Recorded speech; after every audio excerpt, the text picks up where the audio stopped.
right? 25 points. What's up, David? What if we have two? If you have two, you just come up for the one that I call out, okay? You're good. All right. Now, I may call more than one expert card in a row. All right? I may call 2 expert cards in a row. I may call up to 3 expert cards in a row. If I do, I need all of those experts to run up here like, what? Like what? Cool. The first one take a seat in the expert chair. The rest are going to stay beside the chair on this side. Wait politely for their turn. What's up, Oliver? So if they get 25 points, you have to do it. You have to do the chant 25 times. No. Oliver, we don't have that kind of time, man. All right. Now, there's a second way for you guys to earn points today. It is through your character cards. You're here playing a character today. All right. Now, when I introduce your character by calling out their name, you're going to run up here one more time. Like, what? Yes, in the California Weekly Star of Fame, we're going to magically transform to that character right before our very eyes. I'll break down those points a little later when we get our first character up here. All right? Now, there's a third way for you guys to earn points today. Everybody, it's when something gets placed right over here. Major look, what is this, everybody? The bell. Thank you, Kylie. It's the Liberty Bell. You only focused on the lollipops, David? It's fair, I get it. I was talking about these lollipops. That's what I call going for the glory. Now, throughout the day, I'm going to be looking for greatness from all of you, and if I catch you being great, I may just call out your name and tell you to go for the glory. Now, that light will start flashing, the beeper will start beeping. We're all going to chant, go for the glory, and if you pull one lollipop before all that ends, how many lollipops? 1. Okay. If you find that your lollipop has been dipped in gold, you're going to look at the bottom of your lollipop stem right here. And if you see a dark, rich, shiny gold, you, my friend, have just struck it rich with 50 points for your team, all right? 5-0. And if you find a lollipop dipped in gold, you're going to shout, oh, glory. Everybody say, oh, glory. Oh, glory. Now, if you find that your lollipop has not been dipped in gold, you're going to give yourself a slap on the knee. You're going to say 2 words, oh, bummer, all right? What do you say if it has not been dipped in gold? Or what do you say if it has? Oh, glory, that's right. Either way, at the end of the day, you're going to give your lollipop back to me, okay? I got other classes to do this week, okay? Don't be selfish. I got to save these. Goodness. I'm just kidding. You guys get to keep your lollipops. But I have a very important rule about these lollipops, okay? When you go back to your seat, you're going to place it right in front of your toes. Where do you place it, everybody? Cool. Now, I'm going to put it in a pocket. Don't put it under a hat. Don't give it to a parent because they're going to eat it, all right? You're going to place it right in front of your toes. Now, you guys can't eat these lollipops until the presentation is over and when your teacher says that you can, all right? So wait for her to give you the okay to do so after the presentation. Now, I told y'all I was looking for greatness today. Can everybody show me what greatness looks like? Solid. Yeah, we're sitting up straight. We're paying attention. We're listening and we're being respectful. So the first way I'm looking for greatness today is with respect. We have a lot of fun things to share with each other, but if you're out there talking, you won't be able to hear it. So, if I'm talking, you're listening. If an expert or a character is talking, you are especially listening, okay? If anybody up here is talking, you are what? Listening. Lovely. So the first way I'm looking for greatness today is with respect. The second way is through something called sportsmanship. Everyone say sportsmanship. Lovely. This means whether your team is winning or losing or another team is receiving points, you're still cheering for everybody in this room. On the count of 3, can we give everybody in this room a big round of applause? 1, 2, 3. All right. There's a third and final way I'm looking for greatness today. That is with enthusiasm, and this is done through your team cheers. That means when you guys are receiving points, you're standing up, doing your team cheer, super enthusiastically for the world to hear. In just a moment, we're all going to do our team cheers at the same time. I'm going to pick one very enthusiastic student to go for the glory. But before we do, let's review. I'll just do it for you guys real quick. We had our red coats, ha! We got our white Tories, ha! Ha! And we got our blue rebels, ha! Ha! Ha! All right? I'm going to count to 3. We're all going to do our team cheers at the same time. I'm going to pick one very enthusiastic student to go for the glory. Let's try it. 1, 2, what's up? You're killing me, man. Let's try it on the count of 3. We're all going to do our team cheers at the same time. 1, 2, 3. Solid, all right. Looks like we're waking up a little bit. Please keep up that enthusiasm. There will be more chances to go for the glory. I can only pick one student right now. My friend Oliver, would you go for the glory, pretty please? Everybody, let's chant. Go for the glory! Go for the glory! Go for the glory! Go for the glory! We're starting out with an oh bummer. We don't want to be too down in the dumps. So whenever we get an oh bummer, we're all going to say, but it's still a lollipop. Oliver, can you say oh bummer one more time? But it's still a lollipop. Can we give him a round of applause? friends, we're going to be doing one more thing today that I know you all love because you're in 5th grade. Everybody, we're going to be taking notes! Okay, now, your team leaders passed out those Liberty Bell game sheets to you all on your clipboard. Don't take them out yet. Don't take them out yet. They should be underneath your chair. All right. Now, you're going to be hearing a lot of stories. You're going to be listening to a lot of characters, but you don't get to take notes the whole time. That would be too easy and way too much fun. So, you guys can only take your notes out when I ring this bell 2 times. When I ring this bell 2 times, you guys are going to be so excited to take notes. You guys are going to say, oh, goody, then take your notes out, all right? Let's try it. Oh, goody! It's okay. All right, now you guys can't put these notes away until I ring this bell 2 more times. When I ring this bell 2 more times, you guys are going to be so sad to put your notes away because you love notes so much. You guys are going to say, oh, bummer, and put them back underneath the chairs. So let's try that.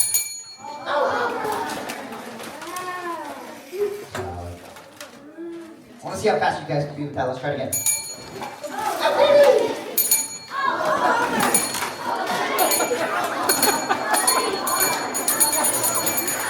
Alright, you guys can put them underneath the chairs. You're not going to need them for a while. Angie's already fed up with me. Alright, everybody. Alright, cool. Our story begins with the colonies. You guys have heard about the colonies before, correct? Cool. How many colonies were there? 13, yes, there were 13 British colonies. Other groups came for different reasons. It was Britain that established what we know as the 13 colonies today, all under the idea of freedom, and they govern themselves. Now, you guys think you can name these colonies together? If I give you hints? Yeah? Okay, cool. Feel free to call it out after I point out and call out each one, okay? I separated the colonies into 3 major groupings. We have these southern colonies here in the blue, the middle colonies in the white, and the northern colonies here in the red. Starting with our southern colonies in the blue, they are nicknamed the Southern Bells because they all have feminine names. This one down here starts with a G. Georgia. Yes, all right. Then we got South and North. Carolina. Bless you. This one starts with a V. Virginia. All right. This one starts with a... You're on it, man. Yeah, very good. Okay. Moving over here to our middle colonies. This one guy starts with a D. Delaware, yes. And then there's a Jersey in England. This is New Jersey. I write with a pen. Solid. New York, right here. Not yet. Hang on. All right. Moving over here to our northern colonies. They're nicknamed New England. If you guys hear the term New England, that's referring to these northern colonies. Today they're called states. There's 2 on this piece. This little guy driving a road. Rhode Island. But right next to Rhode Island? Connecticut. There you go. This one starts with an M? Massachusetts. Yes, Massachusetts. All right. Then there's a Hampshire in England. This is? There's a Hampshire in England. New Hampshire. Okay. Do we want to play a little game with these colonies? No? All right. Okay. My team leaders, I'm going to have you guys pick one volunteer on your team who's a really good puzzle builder. If no one volunteers for your team, you're going to go for your team. I'm going to give you guys 5 seconds. 5, 4, 3, 2, 1.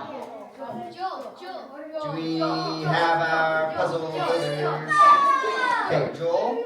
Do we have Jax? Who's on the white team? Okay, cool. And then after you guys 3, stand in a straight line. You guys can face my colonies. Oh, you okay? Okay. All right, now in just a moment, I'm going to scramble all these colony pieces up. What are you guys doing? Hang on, stand in a straight line horizontally. I need you guys to see it. All right. In just a moment, I'm going to scramble all these colony pieces up. You guys are going to have 1 minute to put them all back together, okay? For each one that you guys put back together, you're all going to get 10 points for your team. I just said 10 points per colony. There are 13 colonies. How many points can you guys all get today? 130. That's right. So you guys can cheer on your puzzle builders when we get this game started. Now, puzzle builders, I got some tips for you, okay? The best way I've seen this game work out is working together as a team, starting with Georgia, moving your way through the southern colonies first, then the middle colonies, then the northern colonies, right? Again, that's just the best way I've seen this work out. If you guys come up with another strategy, go for it, okay?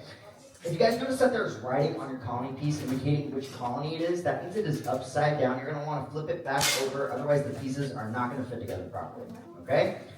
I'm going to let you guys have some time to study this. If you guys want to walk around it, take a closer look, do whatever you need to do. The rest of you, I have a very important job for y'all. Did you notice how small Delaware is? Please keep an eye on Delaware. This piece gets lost all the time. One time it got kicked all the way across the room. I didn't find it till the end of the day. I was on the phone with my manager. I was like, hey, lost Delaware. Say me getting fired, keep an eye on Delaware. If one of them is sitting on it, tell them. If it gets kicked across the room, just bring it back in the middle. Puzzle builders, how are you feeling? Good? Yeah? No pressure, right? No one's watching. All right. Why don't you guys get your last looks in? Is that his nickname? Pretty cool. All right. I'm going to have you three stand in your straight line I had you guys in. The horizontal one. Turn around and face my table. And no peeking.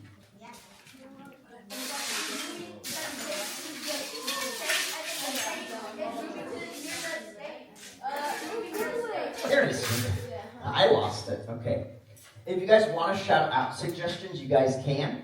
You guys can cheer on your puzzle builders. Puzzle builders, I'm going to start the music. I'm going to say ready, set, go. You guys are going to have 1 minute to put them all back together, okay? You guys got this. Ready?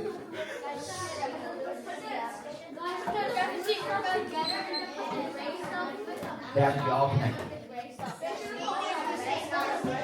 It doesn't matter the orientation. That's a good question. All right, you guys ready?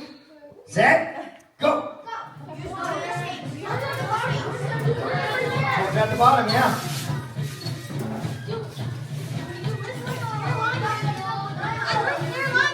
You guys are cheering.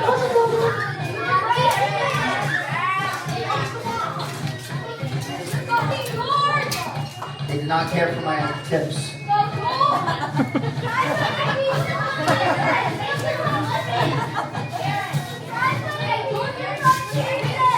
Remember, Georgia at the bottom.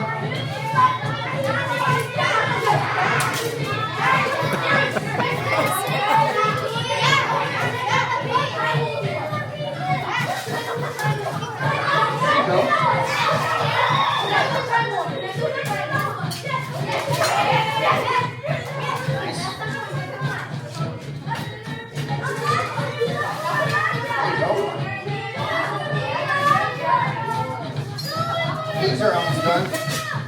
Remember, that's Georgia. Georgia's on the bottom. I'll just give you that hint. Remember, this is Georgia.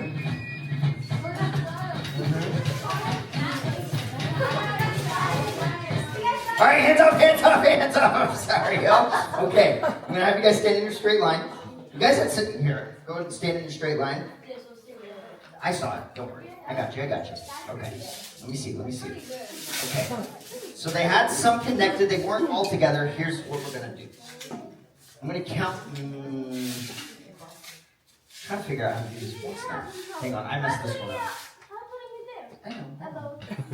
Hang on. I got to count the points before I put them all back together, my guy. Okay. Here's what we're going to do. They had these pieces together. They just weren't all connected. How about this? Let's do... Should I just count them? Yeah? Okay. Let's count these all together by 10. This one counts as 20 since there's 2. We had 10, 10, 20, 30, 40, 50, 60, 70, 80. I'll give you guys 80 points per team. Can you give your puzzle builders here a round of applause? Lovely. Those 4, what? What are you talking about? I got them. Don't worry, I got you. Before I forget, though, that's going to be 80 points going to each team. We all got to do our team cheer. That's 80 points going to... Everybody up? Solid, my guys. All right. Puzzle builder, you guys may head back to your seats. Thank you very much. All right. Now, these colonies were not united like we are together. These colonies are not united like we are today. What is the full name of our country, everybody? The United States of America. However, back then, this was all British land, but they were left alone to govern themselves. This was called salutary neglect. Everyone say salutary neglect. Salutary neglect. So for the first 150 years, the colonists could do whatever they wanted as long as they stayed loyal to the king. As long as they stayed loyal to who? Yeah, King Joel over here. They were proud of being part of Great Britain. They enjoyed trading items across the Atlantic Ocean with Great Britain. They even fought a war with Great Britain against another country. Looking at this map right here in the green, we see a country has control of land west of the colonies. This country, it starts with an F. Who is it, everybody? France, that's right. But the original inhabitants living in this land, they were the Native Americans. Yes, so this war was called the French and French and Indian War, that was the title of it. Now, in the French and Indian War, the Native Americans were caught between two competing world powers. Many tribes sided with France, some sided with England, some even traded sides depending on what was happening within the tribes themselves. This same war was being fought over in Europe, but under a different name, the 7 Years' War. How long do you think the 7 Years' War lasted in North America? That's right, 9 years. I know, it lasted 7 years over in Europe, but 9 years over in North America. In the end, however, England won. Everyone say huzzah! Huzzah! Lovely. And a peace treaty was signed called the Treaty of Paris in 1763. Everyone say Treaty of Paris? Treaty of Paris. Everyone say 1763. Lovely. So now everything east of the Mississippi River now officially belonged to England. With the dispute over land ending, the colonists wanted to move into that land and explore. Do you think the Native Americans are happy about that? No, of course not. So fights started to break out between the colonists and Native Americans. England had to send troops across the Atlantic to try and keep the peace. Sending troops across the Atlantic cost a lot of what, everybody? Money. Do you think the king wants to be spending money? No, they're already in debt from the war, so for the first time in 150 years, England started to get involved with governing the colonies. And Parliament! Parliament! Who's got Parliament? Parliament. There we go. Issued a proclamation. Proclamation, let's give them both a round of applause.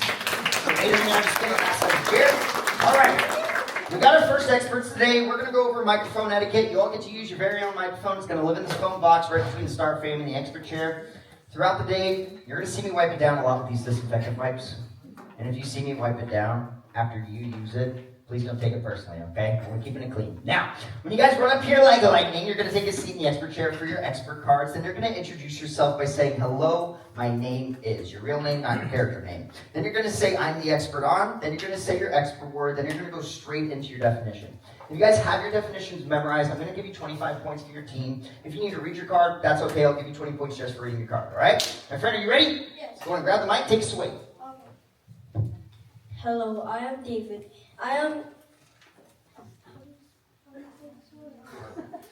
Remember your name. am the Master of Parliament. Parliament is the supreme governing body of England with power to raise taxes and adopt laws. Lovely work. Let's give David a round of applause. Thank you, David. David, head back to your team. That's okay. He doesn't like New Hampshire. That's fine. That's going to be 20 points. 20 points going to...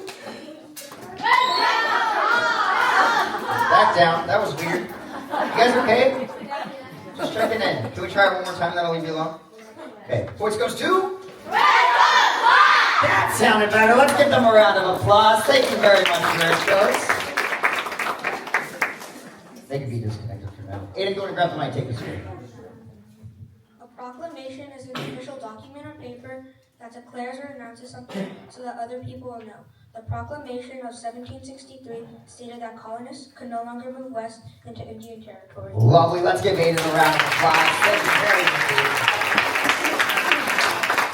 That's going to be another 25 points going to... Solid work. Let's give them a round of applause. Thank you very much, White Tories. I noticed you being super respectful. Every time I look over there, you've just been locked in. You've been very sportsmanlike. Would you go for the glory, pretty please? Go for the glory! Go for the glory! Go for the glory! Oh, glory!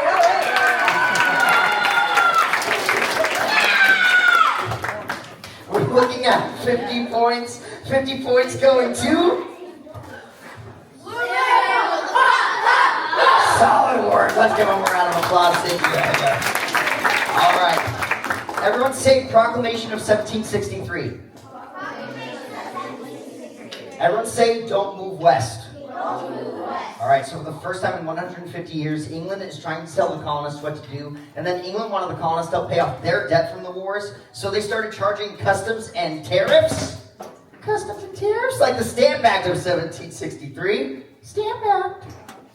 Which was overturned a year later by the Sons of Liberty. Sons of Liberty? Sons of Liberty. There we go. Let's give them a round of applause. King Joel, grab the mic, take us away. Hello, my name is Joel. I'm an expert on customs and tariffs. Customs and tariffs are special taxes placed on items going in or out of a country. Lovely. Let's give Joel a round of applause. Thank you, Your Highness. That's going to be another 25 points going to... Solid work there, Redcoats. And Fred, take us away on Stamp Act. Hi, my name is Grant, and I'm an expert on the Stamp Act. The Stamp Act was a decision made by the British Parliament to tax American colonists on legal papers, newspapers, and other documents such as books and pamphlets.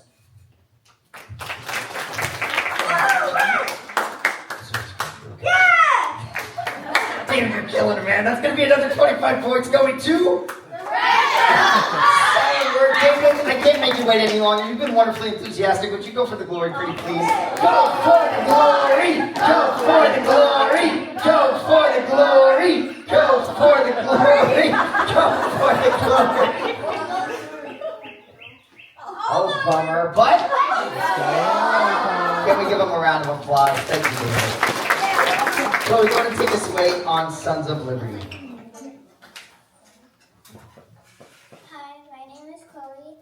The Sons of Liberty were a secret group of colonial men who took action against the unfair acts of Parliament. They helped to fight the British Stamp Act and got it overturned. Lovely. Let's give her a round of applause. Thank you very much, Chloe. That's going to be another 20 points going to... Solid work there, Blue Rebels. All right. Now, these taxes affected everyone from the rich merchant to the poor farmer. They had no vote, no say, and groups like the Sons of Liberty were starting to take action. Working with the Sons of Liberty was a group called the Committee of Correspondence. Correspondence just means to communicate. What are some ways we communicate today when we're not face-to-face? Everybody, you can shout out some answers. Texting. What else? Calling. Email. FaceTime.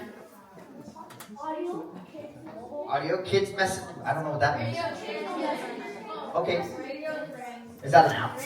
Okay. Radio transmitter. I'm looking for one more. Morse code. Walkie-talkie.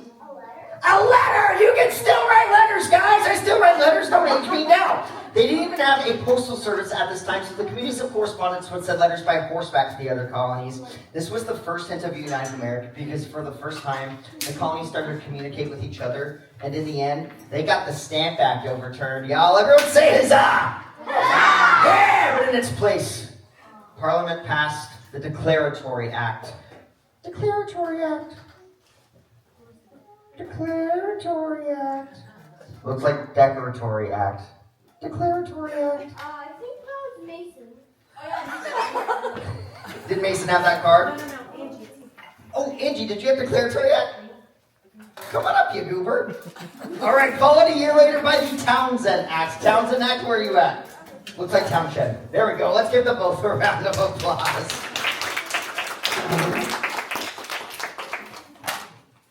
What's that? Can we go up there? Do they have their meetings? I'll let you know. I know that card. Don't worry. I'll call you up specifically, okay? Cool. All right, Angie, go and take a seat. Take us away, my friend.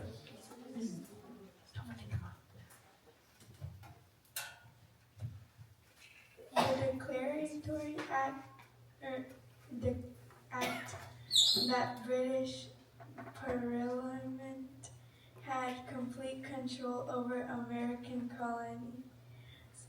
The colonies had to obey all laws imposed by the British, no matter what. Solid. Let's give Angie a round of applause. Thank you very much, Angie. That's going to be another 20 points going to...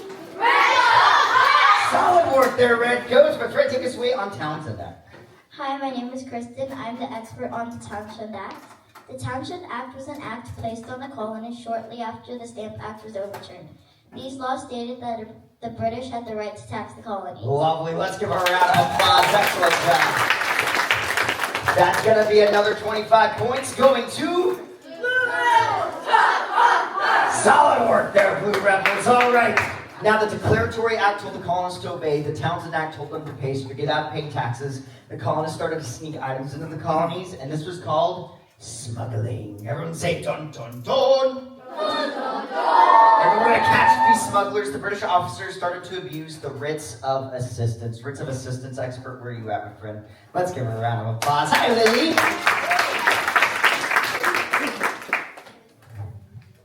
Hi, my name is Lily, and I was an expert of writs of assistance. A writ of assistance was a legal document that served as a general search warrant.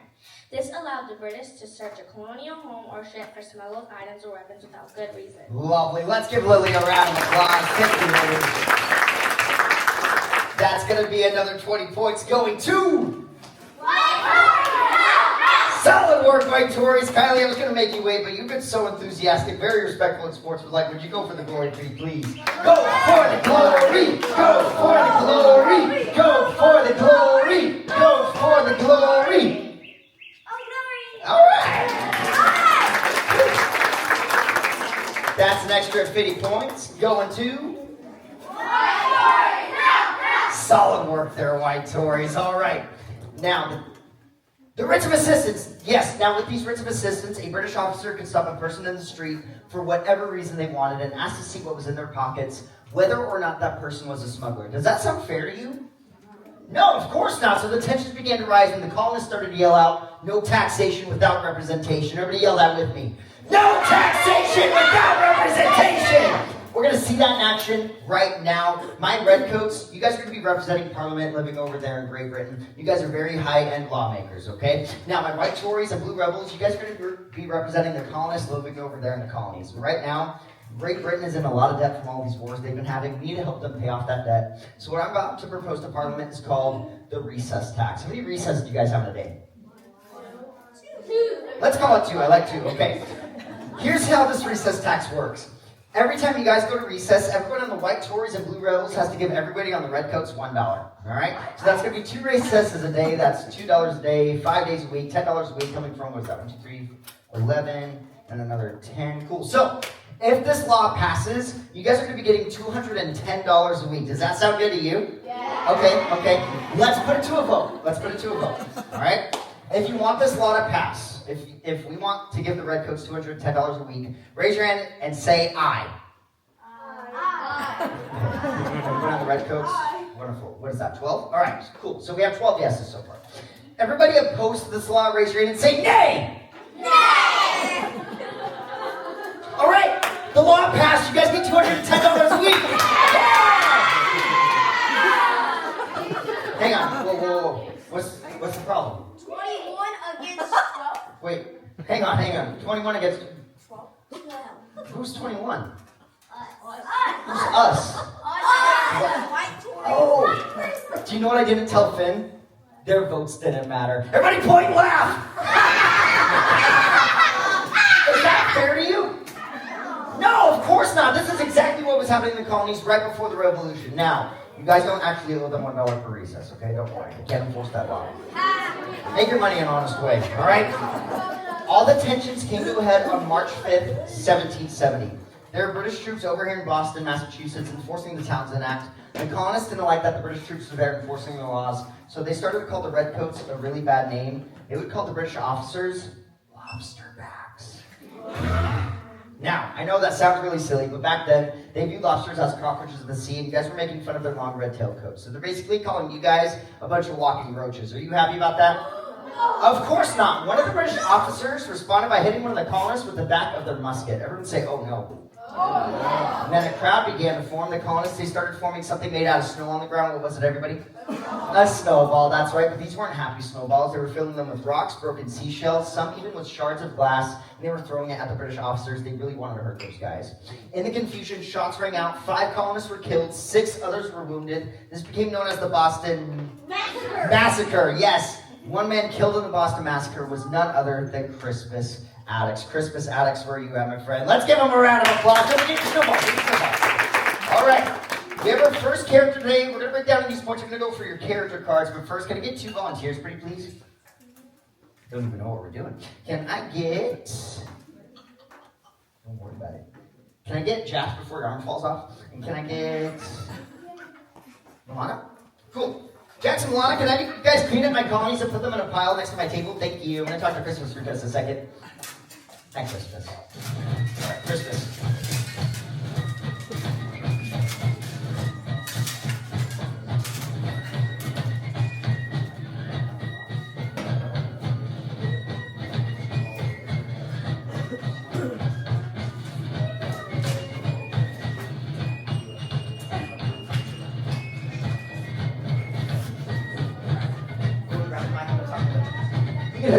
Thank you very much, Jackson. All right. We have our first character today. We're going to break down in these points. You're going to go for your character cards, all right?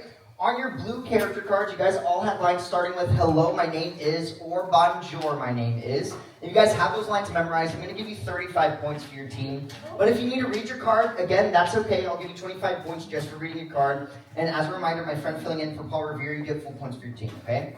Now, whenever I say, but wait, I want you to all say, there's more. Let's try that. But wait. Lovely. Now, if you guys came in costume today, you're going to get another 5 points for your team for these character cards. But wait. I say, but wait, you goober. But wait. Love it. Now, if you guys brought your prop today that was indicated on your card, you're going to get another 5 points for your team. A couple of you guys are borrowing props from me, that will still count towards points. But wait. Lovely. Now, on your blue character cards, there's an indication of a performance instruction. Did everyone get a chance to rehearse their performance instruction? Hesitant, yes? Okay. If you guys need help, I can help you guys out. If you guys do your instruction for me today, I'm going to give you another 5 points for your team. So we're looking at 50 potential points for all of these character cards. Now, one more thing. I know you're tired of hearing me talk. When you guys come up here to do your character card, you're not going to be using your real name. All right? So right now, this is Crispus Alex in the flesh. Crispus, are you ready? Go for it. Hello, my name is Crispus Addix. I became known for being one of the first patriots to stand for freedom and the first to die for freedom. I am of African and Native American descent and am believed to have been an escaped enslaved person from Massachusetts. On March 5th, 1770, I was working as a sailor and a rope maker at the docks of Boston when I bravely led a group of colonists against the British soldiers. When someone in the crowd yelled fire, I was shot by the British. This became known as the Boston Massacre. He's going to do some instruction for us right now. You got this, Crispus. Down he goes. Let's give him a round of applause. Thank you, Crispus. Nice touch, teammate, my friend. All right. What's up, David? Not everybody. Hey, calm down. Stop it. Okay. Let's go over those points. He had his card memorized. He came in costume. He had his property. Did his instruction for us today. That's going to be 50 points going to... Solid work. Can we give them one more round of applause? Excellent job there, Christmas. Thank you for being my first character today. Now, not much happened after the Boston Massacre until 2 years later with the Gaspee affair. Gaspee expert, where are you at, my friend? Gaspee. Come on up, man. Let's give him a round of applause. And there he goes. You got this, my friend. Mm-hmm. Remember to grab the mic and then start out with hello, my name is. Wait, it's my name. Mm-hmm. Hello, my name is Nikos. The Gaspee was a British ship that was used to chase colonial smugglers. In June of 1772, the ship crashed off the shore of Rhode Island, and the colonists who lived there set her on fire. Perfect. Let's give Nikos a round of applause. Thank you very much, Nikos. Get it back to your team. That's going to be another 20 points going to... Solid work there, White Tories. All right. Give me one moment, David. I got to get her rolling, all right? Now, whenever I say the word Gaspee, I want you to all gasp like this.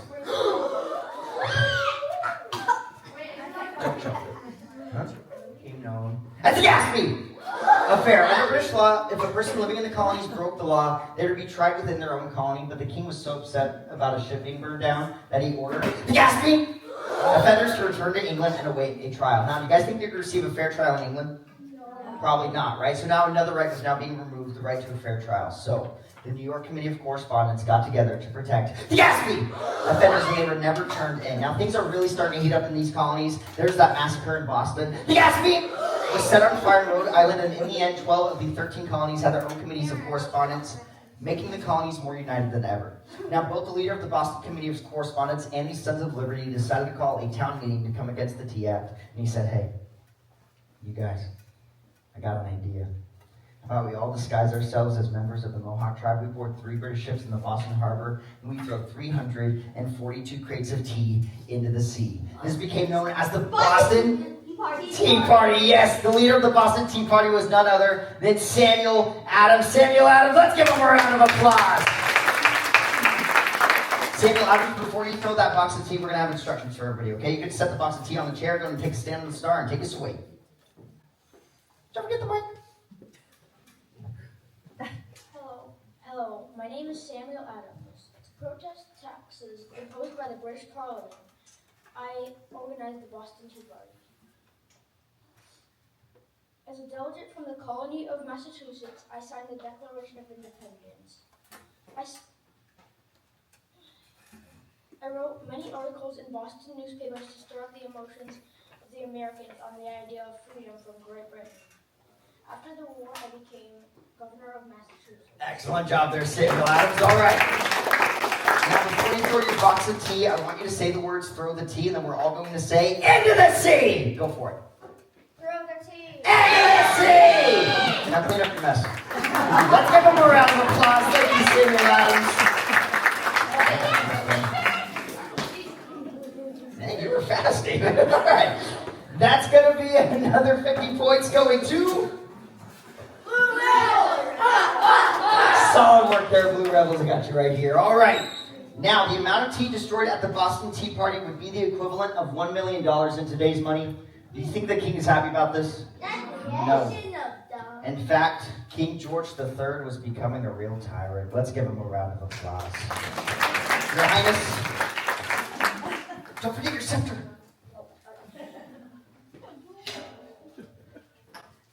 Hello, my name is King George III. I'm the leader of the British Empire. I feel that the colonies that England has set up are under my control. The Americans dare to demand certain freedoms, but I will not hear of it. My advisors will pass laws in Parliament to tax the colonies, and if the rebels continue to cause problems, I shall send troops to America to stop the revolution. Let's give them a round of applause! Is that a little British accent that was here? That sounded good, man. I gotta give extra points for that. That's gonna be 55 points going to solid. One more round of applause to your Highness. Lovely. Now, King George responded by passing the Coercive Acts. Coercive Acts expert, where are you at, my friend? Coercive Acts. Coercive Acts. Viewer. Here we go. Let's give him a round of applause. Hi there, David. Welcome back, my guy. I'm David. I'm the master of coercive acts.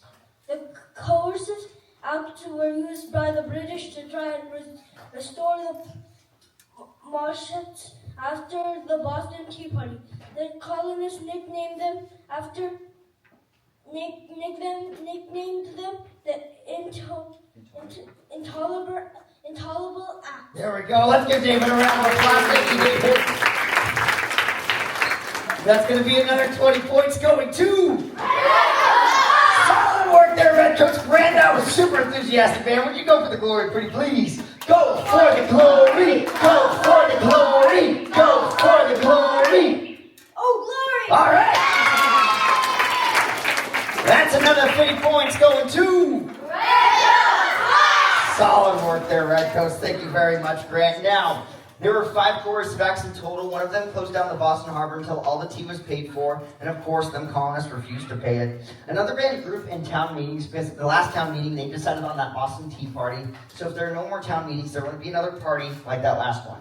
Now, the rights of the people were continually being taken away until the worst one yet was passed, the Quartering Act. Quartering Act expert, where are you at, my friend?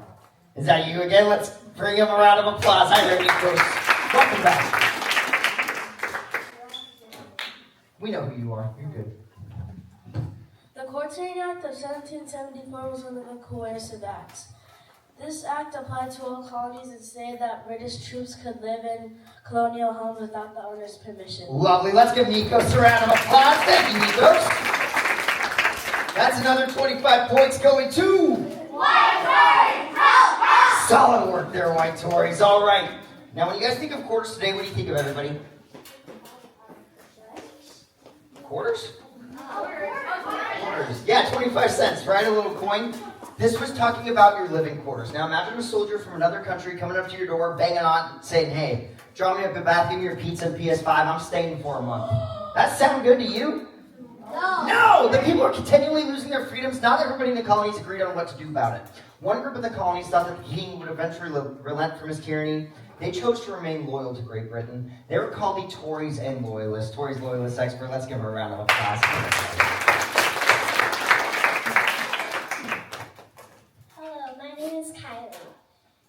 colonies or loyalists were a group of people in America who believed it was wrong to go against the instructions of the King of England. Solid. Let's give Kylie a round of applause. Thank you, Kylie. That's going to be another 25 points going to... Solid work. Can I get a couple flag holders, pretty please? Let me think. Can I get... Sorry, I make weird faces when I'm thinking. Can I get Chloe? Can I get... Maybe hold on to the pole here. Declan, come on over. Cool. All right, everybody, this flag is called the Grand Union flag. Everyone say Grand Union. Grand Union. Well, what country is represented up there in that top left corner? Great Britain or England, right? And then we got 13 stripes for the 13 colonies. Yes, this flag represents the strong union between the colonies and Great Britain. To tear this union apart would require another one that needed to be more unified than ever and unbreakable. To convince the people to take up arms against their homeland, a very famous speech was delivered by one brave patriot, Patrick Henry. Patrick Henry, let's give him a round of applause. All right. Patrick Henry, everybody else could be talking about themselves, but you're delivering a real speech that he gave. Did you notice that there were pauses in your speech? Yeah. Okay, you're going to want to make sure that you take those pauses. We're going to be yelling things out. Now, in the real speech that he gave, people argued and interrupted. The more they interrupted, the more passionate he became. The more passionate he became, the better his speech got, until by the end, everybody in the room agreed with him. So, my red coat's over here. When I gesture to you during one of these pauses, I want you guys to yell out, "What?" What? Nice. Make sure to pay attention when I gesture to you. It's going to happen twice, okay? My white Tories over here. When I gesture to you during one of these pauses, I want you guys to yell out, "That's treason!" That's treason! Solid. Make sure to pay attention. It's going to happen twice. My blue rebels over here. When I gesture to you during one of these pauses, I want you guys to yell out, "No! No!" Nice. Make sure to pay attention. It's going to happen twice. Mr. Henry, are you ready? You want to grab the mic? Take us away. My name is Patrick Henry. If we wish to be free, we must fight. No! What? I repeat, sir, we must fight. What? An appeal to arms and to the God of hosts is all that is left to us.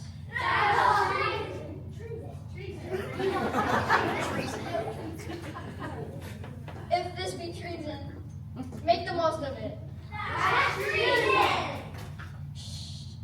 Shall we resort to entreaty and humble supplication? No!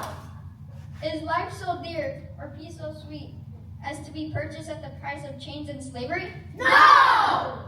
Forbid it, Almighty God. I know not what course others may take, but as for me, give me liberty or give me death. Let's give him a round of applause. Thank you very much, Patrick Henry. Solid friend. That's going to be another 50 points going to... Lovely. Can we give our flag holders here a round of applause? Thank you very much, my friends. All right. Now, if the people are going to take up arms against their homeland, they're going to need a new government to unite them all. So the New York Committee of Correspondence suggested the first Continental Congress that met at Carpenter's Hall. Continental Congress, where you at, my friend? Let's give Finn a round of applause. Hey, my guy. Hi, my name is Finn, and I'm an expert on Continental Congress. The Continental Congress is made up of delegates from each colony. These men assembled to solve problems caused by the British. Perfect. Let's give them a round of applause. That's going to be another 25 points going to... Solid work there, Blue Rebels. All right. Now, this Continental Congress was made up of representatives from each colony. Decisions would be made not just for the good of one colony, but for all. For the first time, there would be a government that would be, repeat after me, of the people, and by the people. One of the first acts of Congress was to stop trade with England. They knew that this trade was important to the king. They hoped that this would make him loosen his grip on the colonies and relent from his tyranny. Now, did it work, King? No, it didn't. In fact, the plan backfired, and he tightened his grip on the colonies, and he went forward with this threat to send troops to America to stop the revolution. Now remember, Great Britain, they had the regular army, the most powerful military in the world at the time. They were marching right toward farmers and businessmen. Fortunately, a lot of these farmers and businessmen were made up of the Militia Minutemen. Militia Minutemen, let's give Chloe a round of applause. I know she's ready.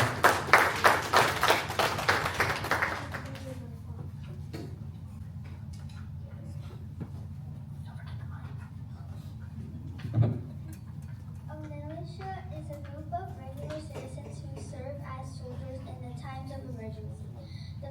The Minutemen were a group of SEAL fighters of the militia who agreed to fight for the independence of America and would be ready to battle with only a minute's choice. Ooh. A minute's notice. Lovely. Let's give her a round of applause. Sorry, Chloe. Didn't mean to cut you off for a minute. That's going to be another 20 points going to... Solid work there, Blue Rebels. All right, before we continue, Finn, you've been wonderfully respectful, very, very enthusiastic today. Would you go for the glory, pretty please? Go for the glory! Go for the glory! Go for the glory! Go! Oh, glory! All right! Taking on the goal, man. That's going to be another 50 points going to... Solid work there, Blue Rebels. Excellent job. All right, my friends. We need to talk about your battle scenes real quick. You guys have your battle scenes prepared today? Okay, cool. Let's talk about what I'm looking for in these battle scenes, okay?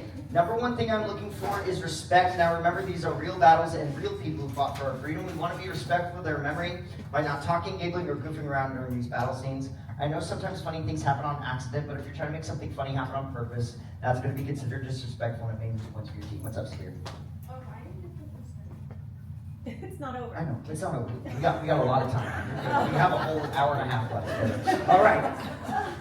Well, all right, the second thing I'm looking for is organization of your team. Do you guys all know who stands where, who says what, who says it when, and who dies? This is very important. We don't want to be changing history in this room, so make sure the right people are winning according to history.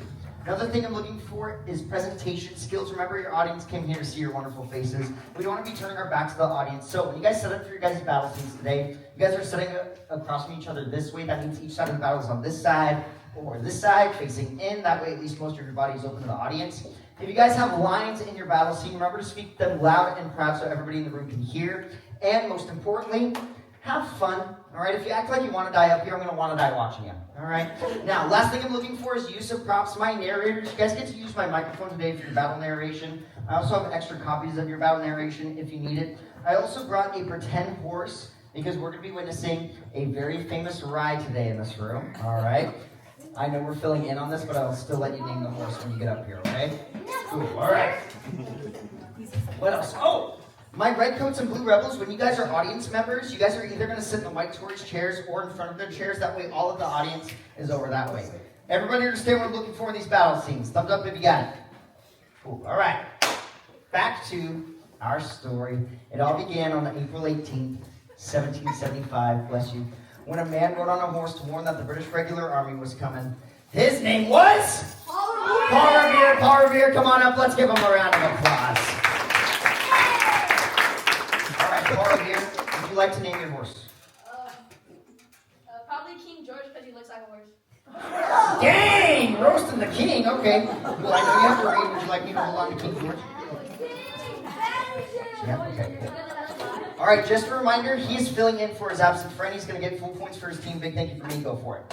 Hello, my name is Paul Rivera. I became the most famous after the poet Henry Longfellow wrote a patriotic story of my midnight ride. On April 18, 1775, I, along with William Davis and Samuel Prescott, spreading the alarm that the British regular army was coming. I rode a burrowed horse to warn the Minutemen. The colonists armed themselves against the British troops and fought in the battles of Lexington and Concord. I was stopped by the British a few miles beyond Lexington and never made it to Concord. You want to write the horse and do the instruction? You don't have to. I have to do the sacred regular. Cool. Go for it. The regulars round. So let's give him a round of applause. That's going to be full points for his team. We're looking at 50 points going to... White Tories! Solid work there, White Tories. All right. We need to talk about another flag. Going to get 2 more flag holders, pretty please. I don't think I asked anyone from the white team last time. Aaron, can I have you come on up? And can I get... I'm blanking on your name there, dude. I'm so sorry. My friend in the blue dress. Zoe, can I have you come on up pretty please? Can we give them a round of applause? Sorry, I'm brain fart today, Zoe. All right. Everybody, this is called the Bedford flag. Everyone say Bedford flag. Bedford flag. I know it's a little hard to see. Aaron, stay right where you are. Zoe, can I have you walk around this way so our friends on the side can see it as well? Walk around this way. Yeah, it's kind of like a circle. Cool. Can we kind of see that? Kind of? Not really? Okay, cool. Now the colonists, they were religious people, they depicted the arm of God holding onto a sword. Surrounding our arm of God in that yellow banner, there's a Latin phrase that translates to conquer or die, because the colonists were going to win their freedom or they were going to die trying. This battle flag flew at the battles of Lexington and Concord. Can we give our two flag holders here a round of applause? All right. Now, we talked about it a couple times. We're going to see that battle in action right now. Battles of Lexington and Concord. It is time. White Tories, I'm going to let you guys come up, start setting up for your guys' battle scene. My red coats, I'm going to have you guys sit in the White Tories chairs, and my blue rebels can be sit on the floor in front of their chairs. That way, all of the audience is that way. Angie, you're probably good in that corner over there. All right. I'm going to give you guys a minute to set up. Remember, you guys need your bushes. And then Oliver, I'm going to be on call later.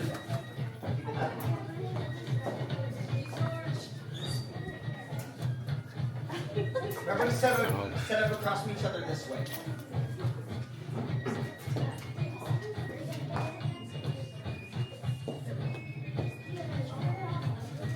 There's soldiers, you guys should probably go more to the right.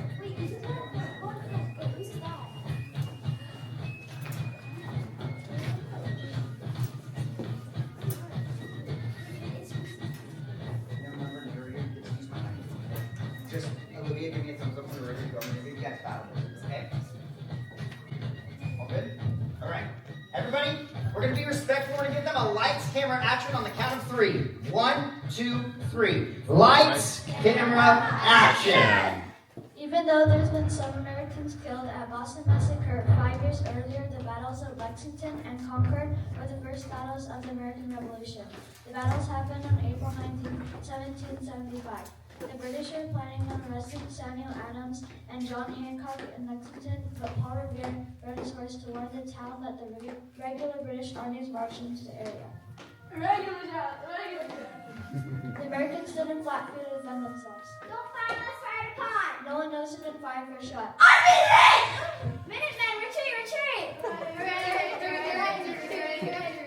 8 Americans were killed and 10 others were wounded. Cut!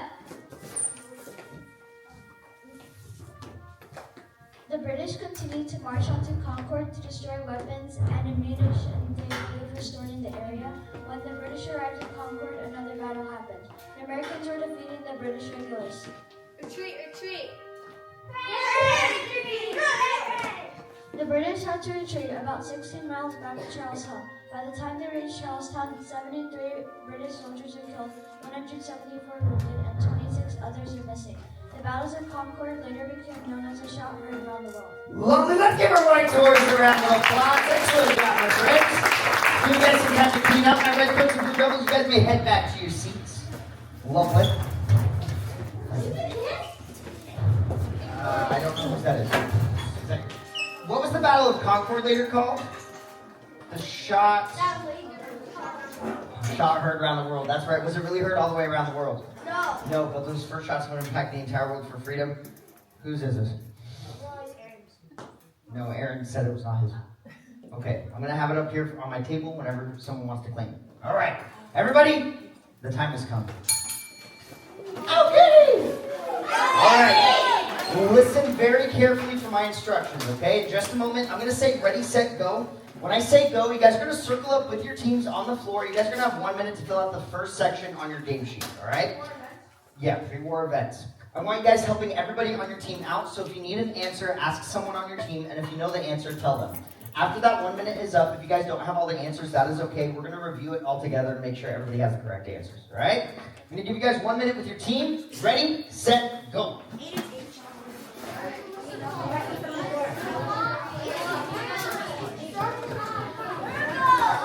Circle up with your team. Circle up with your teams. Parents, just a reminder, please limit videos to me to finish the question before you yell out the answer, okay? Number 1, taxes are placed on books, newspapers, and legal papers. B, the Stamp Act. If you guys need to stay where you're at, you can. You don't have to move, but if you want to, that's okay too. Number 2, a riot on March 5th, 1770, which killed 5 people and wounded 6 others. Yes, F, the Boston Massacre. Solid. Number 3, the British ship that crashed offshore and was burned by colonists. G, the Gaspee. All right. Number 4, colonists are told not to move west into Native American territory. A, yes, Proclamation of 1763. Solid. Number 4 was A. Bless you. Number 5, Parliament announces they are in charge of the colonies. Sorry, that's going to be D. Yeah, Declaratory Act. Sorry, I was looking up the wrong one. Yes, number 5 was D, the Declaratory Act. Number 6, colonists are instructed to house British troops in their homes. C, the Quartering Act. Yes, C, the Quartering Act. Number 7, patriots disguised themselves and sneak aboard 3 British ships in the Boston Harbor. E, yes, the Boston Tea Party. Lovely. Lovely lad. Huh? What? Sorry, I have a bad left ear. Can you drink tea? I don't know. Sure. All right. Number 8, I warned local people about a British invasion from Boston and shouted the regulars are out. H, yes, Paul Revere. Good old Oliver Revere over there. All right. And fill in the blanks. The Battle of Concord was called? The shot heard round the world. The shot heard around the world.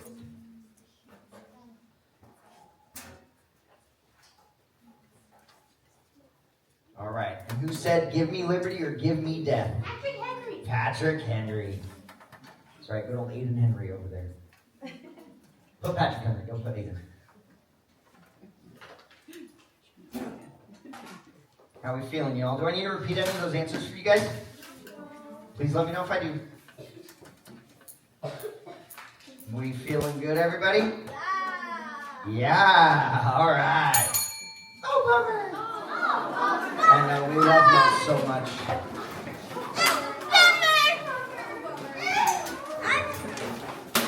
All right. Why didn't you go? Now, since the plan of the First Continental Congress didn't work, a brand new group of delegates met in May of 1775, forming the Second Continental Congress, but they made a new decision to hope for peace, but prepare for war. They unanimously elected their president, Mr. John Hancock, and they appointed a General George Washington. George Washington, let's give them both a round of applause.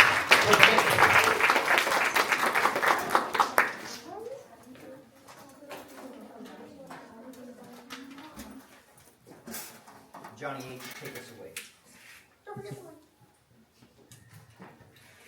Hello, my name is John Hancock.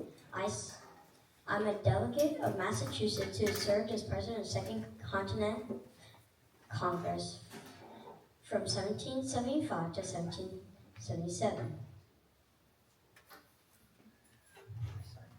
I signed my name very largely on the Declaration of Independence. Some say that King George III didn't even wear his glasses to see my name. The British considered me and Samuel Adams to be the most dangerous American revolutionaries. He's going to sign his name very large on the Declaration of Independence with his fancy little pen. Let's give him a round of applause. Thank you, John Hancock. You pass the mic to George Washington. That's going to be another 50 points going to... Solid work there, Blue Rebels. My friend George, take us away, my friend. Hello, my name is George Washington. I am known for many things: farmer, surveyor, and even commander-in-chief of the Continental Army. I come from a good family and I've worked hard all my life. I fought many battles alongside my troops and even helped finance the Continental Army and Navy. After the war, I would become the first elected president of the United States of America. First in battle, first in peace, and first in the hearts of my countrymen. So let's give him a round of applause. Thank you, George. That's going to be another 50 points going to...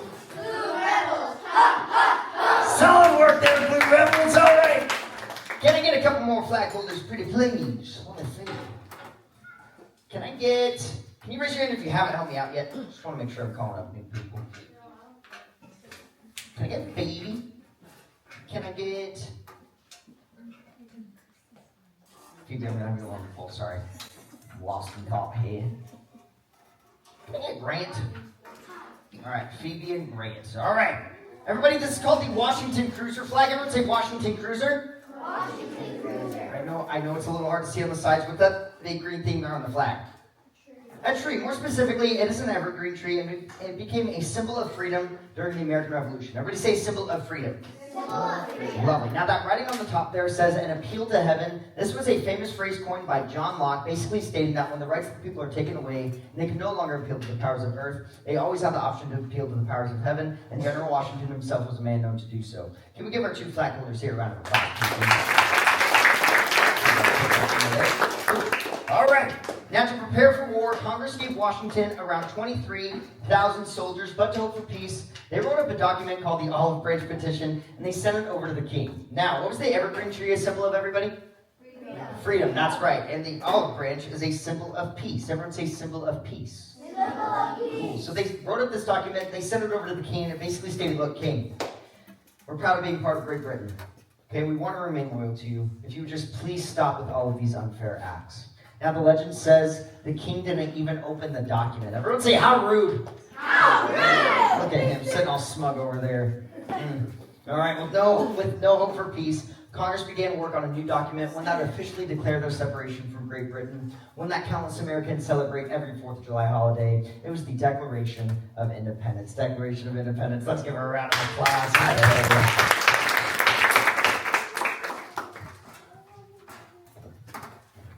Hello, my name is Alia. I'm the expert of the Declaration of Independence. The Declaration of Independence is a document written by the delegates of the Second Continental Congress. This showed the British why they wanted to be a free and independent country. So let's give her a round of applause. That's good job. That's going to be another 25 points going to solid work there, Blue Rebels. All right. Let's meet some writers of the Declaration right now. Can I get the main writer, Mr. Thomas Jefferson? And then the oldest signer at 70 years old, Benjamin Franklin. Now, Benjamin, 70 years old was really old back then. Today, you may be in the springtime of your youth. But since it was so old back then, I need you to walk like a really old guy up here, okay? You take your time. All right. And I need the man that would eventually become the second president of the United States, John Adams. John Adams, let's give them all a round of applause. But this is just going to be your blue cards right now. Tommy J, take us away. Hello, my name is Thomas Jefferson. I'm the main writer of the Declaration of Independence, as well as our 3rd president. I was a shy law student when the idea of independence was considered. I was a farmer, inventor, and creator of the American coin system. I started the Liberty of Congress, University of Virginia, and the Democratic Republican Party. As president, I authorized the Louisiana Purchase, which doubled the size of the country. Let's move west. So let's give Thomas Jefferson a round of applause. Thank you, Thomas J. That's going to be another 50 points going to Redcoats. Solid work there, Redcoats. Benji, take us away, my friend. Hello, my name is Benjamin Franklin. I am one of the most famous Americans during the Revolution. I am an inventor, patriot, ambassador, and even the first postmaster general. The lightning rod was one of my most important inventions. During the war, I go to France many times to ask for the assistance of French soldiers, ships, and money to help defeat the British. Excellent job, old man Benji. You can pass the mic to John Adams. You take your time, hang on. We're going to let him get juicy. You got this, old man. Solid. That's going to be another 50 points going to solid work, White Tories. John Adams, take us away. Hello, my name is John Adams. I played a leading role in the adoption of the Declaration of Independence. My wife Abigail and I were outspoken on the separation from Great Britain. I was elected the first vice president of our new country and elected the second president of the United States in 1797. I died on July 4th, 1826, at the age of 90. Thomas Jefferson died that same day. Thomas Jefferson still survives. Solid. Let's give John Adams a round of applause. Look at John. That's another 50 points going to solid work, White Tories. Aaron, you've been wonderfully enthusiastic, very, very respectful today. Would you go for the glory? Go for the glory! Go for the glory! Go for the glory! What?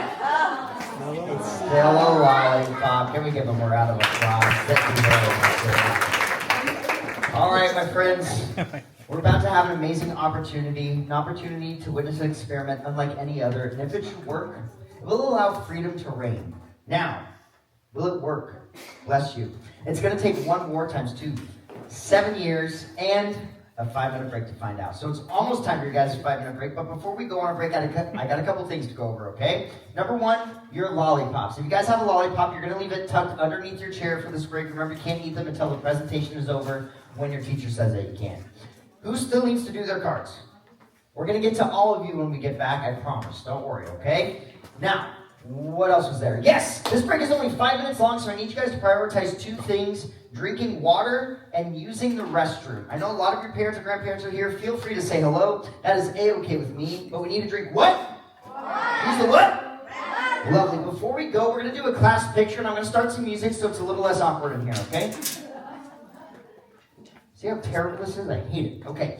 My red coats, can I have you guys stand shoulder to shoulder in front of my display here? Shoulder to shoulder.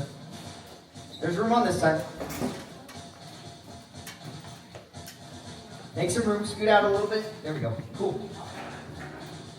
You got it? Cool. Blue Rebels, I'm going to have you guys kneel down in front of the red coats, shoulder to shoulder. Wearing your shoes untied. Thank you, Luke. Sorry, I'm actually 12 years old. Cool. Yep. Sweet. All right. White Tories, I'm going to have you guys sit down crisscross applesauce in front of the Blue Rebels. All right, when they get set up, Mamarazzi, you go for it, okay?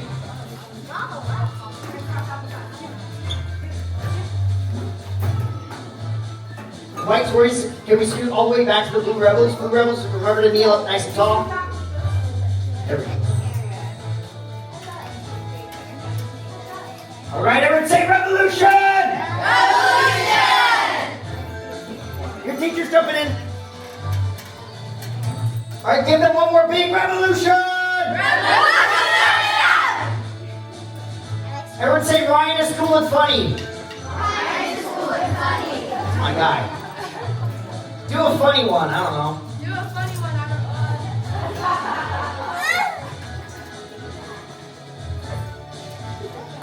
How are we doing, Mamarazzi? You guys getting good ones? Yeah? All right. I'm gonna jump in. Before we go on a break, I need one person feeling really bossy today.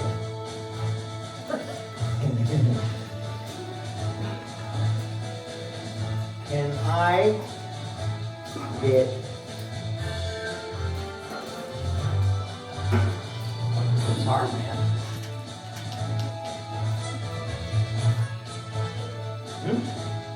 Oh, sorry. I thought somebody said... Sorry, I'm just thinking. Can I get... Marin, come on over. I trust you. You're giving me a serious face there. All right, Marin, you're going to be in charge of my timer today, okay?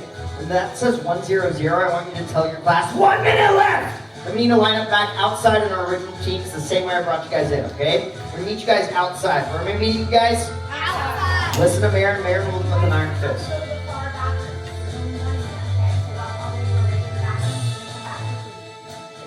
I could give you guys an extra couple minutes if that's a little far.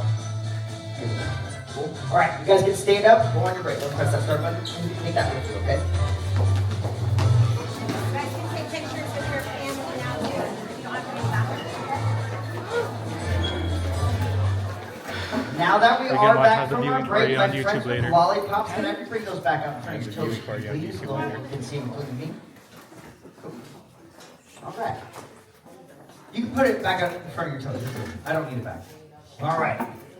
Before we continue, I wanted to give a shout out to my friend Taylor over there. You've been wonderfully respectful throughout the whole day. Very, very sportsmanlike. Would you go for the glory, pretty please? Go for the glory! Go for the glory! Go for the glory! What? Can we give Taylor a round of applause, pretty please? Thank you very much, Taylor. All right, my friends. It is time for the American experiment. My friends with those yellow cards that say first part, second part, can you raise your hand, pretty please? Cool. First, I'm going to need John Hancock. John Hancock, I'm going to have you stand right where I'm standing, 1 foot on, 1 foot off. I'm going to take a step back. Next, I need Thomas Jefferson. Thomas Jefferson, you're going to stand to the right of John Hancock. Next, I need my old man, Benji. Benji, you're going to stand right next to Tommy J. Yeah, you take your time. Next, I need Roger Sherman. Roger Sherman, you're going to stand on the mat, 1 foot on, 1 foot off. I'm going to take a step away. Next, I need Robert Livingston. Robert Livingston, you're going to stand right next to Roger Sherman. And then finally, John Adams. John Adams, you're going to stand right next to Robert Livingston. Now. Yeah, you're too fast, dude. All right. Did you guys notice on your yellow cards how it says first part, second part? Okay, you're going to say the first part first. Here's the order it's going to go in. John Hancock, you're going to start with the mic. You're going to say your first part. Then you're going to pass the mic to Thomas Jefferson, then to Benjamin Franklin. After that, you guys will pass the mic to Roger Sherman, Robert Livingston, and finally John Adams. After John Adams says his first part, I'm going to take the mic. I'm going to count you guys into 3, and then you're all going to say the second part together. Make sense? Cool. All right. John Hancock, I'm going to hand you this. Give me one moment. I got to set the scene, okay? Now, the year is 1776. We are at Independence Hall. The shades are drawn, the windows are locked, and the only light is candlelight. No one can find out what is being discussed in this room, because what is being discussed in this room is treason, turning our backs on our country. But once adopted, the Declaration of Independence will give birth to a new nation, a free nation, one that is indivisible with liberty and justice for all. I believe John Hancock is ready to begin. Mr. President, you have the floor. Gentlemen, as President of the Second Continental Congress, I say we need to let King George III of England know how we feel. We've discussed the main things he's done to upset us, such as the Quartering Act, the Proclamation of 1763, and taxation without representation. I've asked Thomas Jefferson to head a committee to write a document saying that we want to be a free and independent country. Everybody yell independence! Here is how I started the new document. When in the course of human events, it becomes necessary for one people to dissolve the political bands which have connected them with another, and to assume among the powers of earth the separate and equal station to which the laws of nature and nature's God entitle them. A decent respect to the opinions of mankind requires that they should declare the causes which impel them to the separation. Everybody else separate! Separate! It continues with a hold of the Declaration of our rights as freemen. We hold these truths to be self-evident, that all men are created equal, that they are endowed by the Creator with certain unavailable rights, that among these lives, liberty, and the pursuit of happiness. Everybody yell, we want rights! We want rights! That to secure these rights, governments are instituted among men, deriving their just powers from the constitution of the governed, and that whenever any form of government becomes destructive of these ends, it is instituted to a new government. Everybody yell, new government! New government! We have included examples of what evil things that King George has done to us. He has sent armies over to America when there is peace. He has taken away our laws from us and rights so that he can live the way he wants. He has told Indians he refused other people to live at America.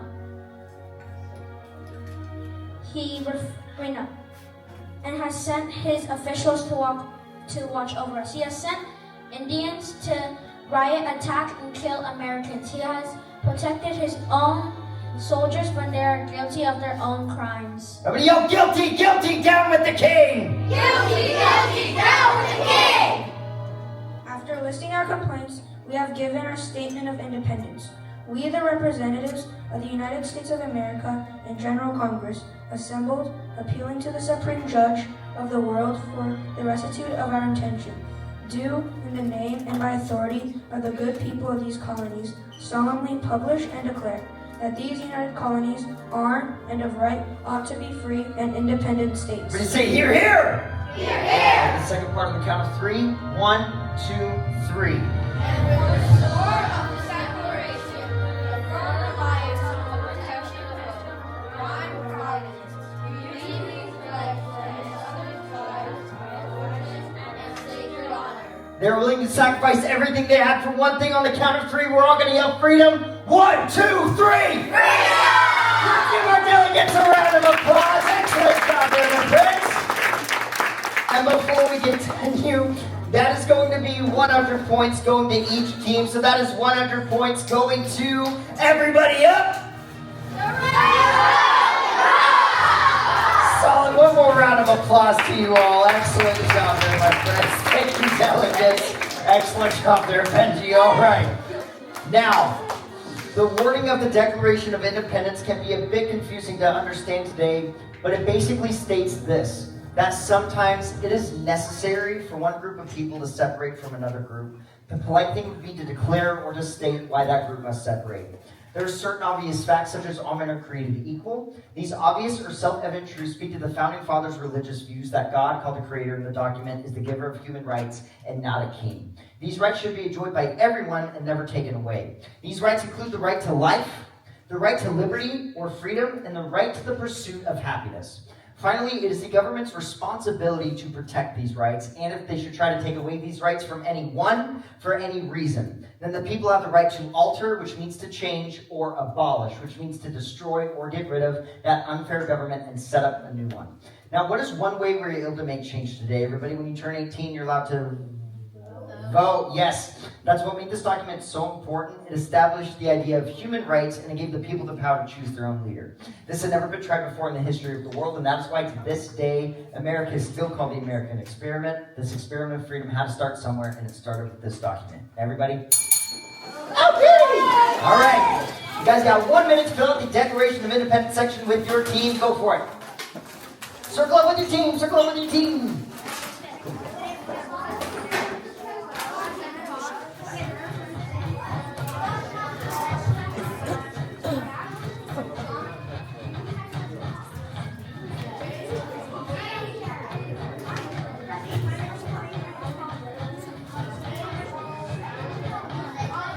Review the second section together. If you guys know the answer, again, feel free to yell it out. Just wait for me to finish the question, all right? Bless you. Number 1, I was the president of the Second Continental Congress. John Hancock. Yes, John Hancock was the president of the Second Continental Congress. Solid. Number 2, I was the main writer of the Declaration of Independence. Thomas Jefferson. Yes, Thomas Jefferson. Good old Tommy J. All right. Number 3, I was the oldest signer of the Declaration of Independence. Yes, Benjamin Franklin, good old Benji over there. All right, number 4, I was the second president of the United States. John Adams. Yes, John Adams. Lovely. Are we ready to move on to explain and fill in the blanks? Cool. Okay. Bless you. Times 2. All right. What does the word alter mean? To change. Yes, alter means to change.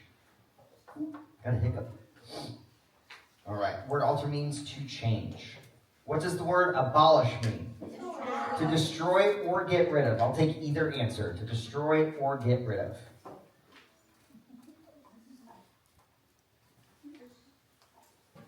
To destroy or get rid of. All right. And then fill in the blanks, that they are endowed by the Creator with certain unalienable, starts with an R. Rights. Yes, rights. Rights. Are those sneezes? No? Okay. All right. That among these are life.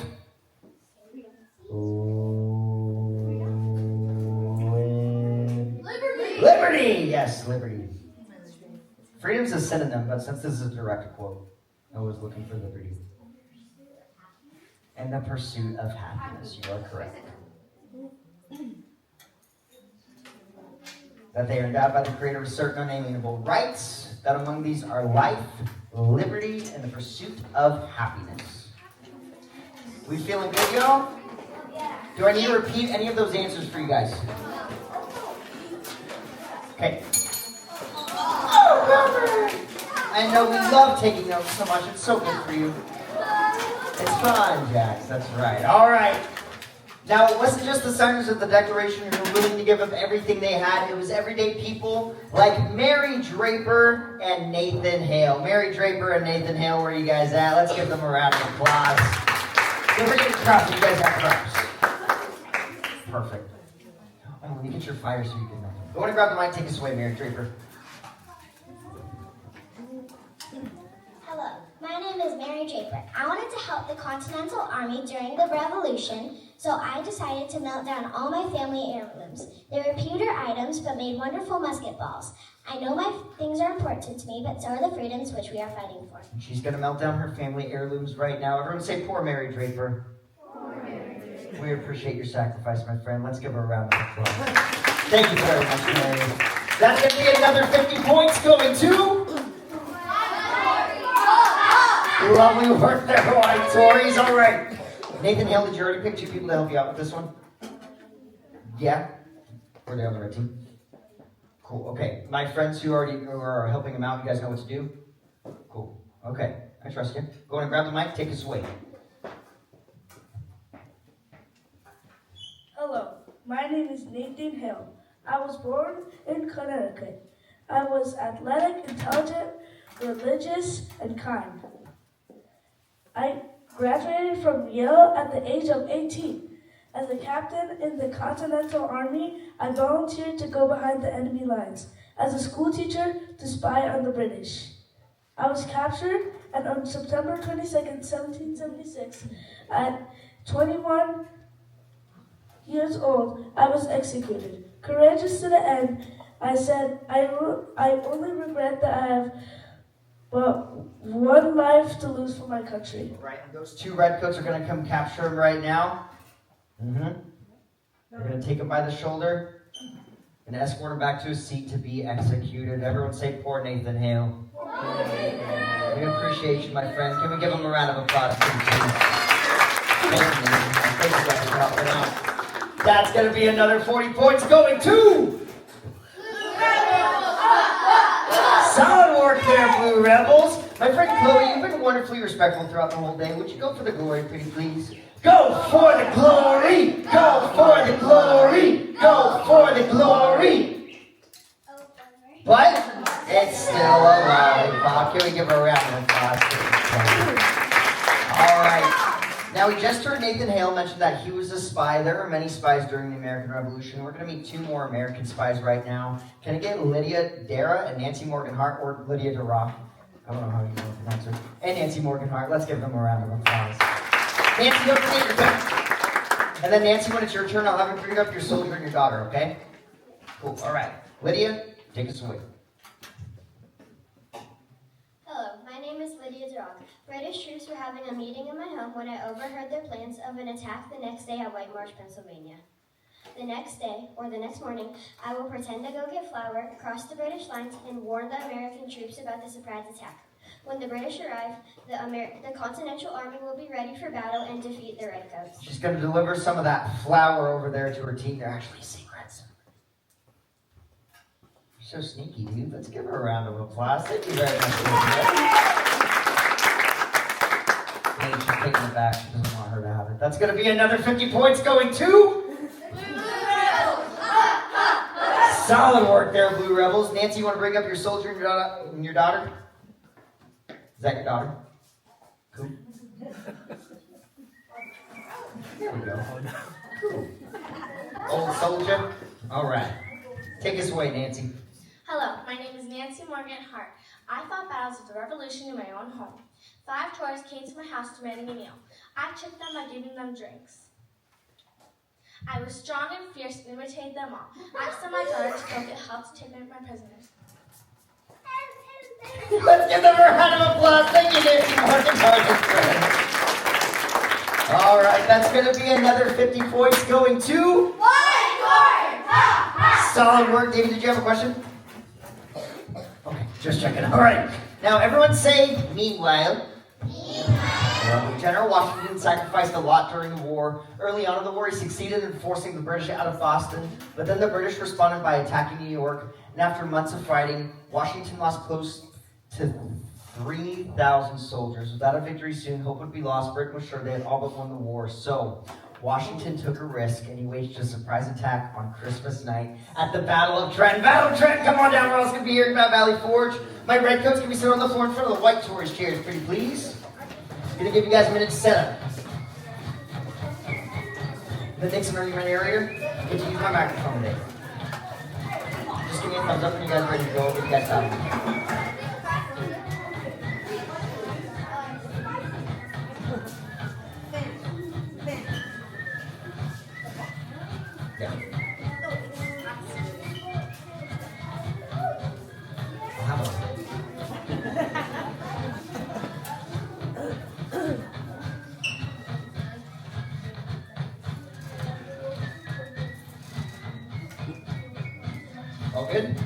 right, everybody, we're gonna, okay. Everybody, we're gonna be respectful. We're gonna give them a lights, camera, action on the count of 3. 1, 2, 3. Lights, camera, action. When most of the American and British troops stopped fighting for the winter, General Washington took advantage of the break to do a surprise attack. On Christmas night, 1776, Washington and the American soldiers rode across the Delaware River. We go to face the German Hessians! Be brave men! Onward for freedom! For freedom! Once they were across, they marched onto Trenton and attacked the German Hessians.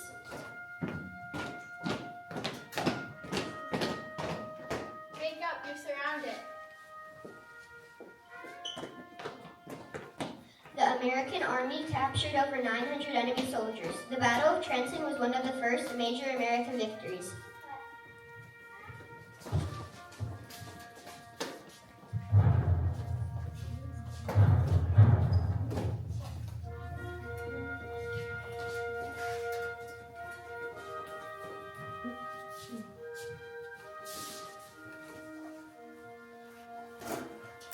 The next winter, General Washington and his troops waited at Valley Forge for winter to end.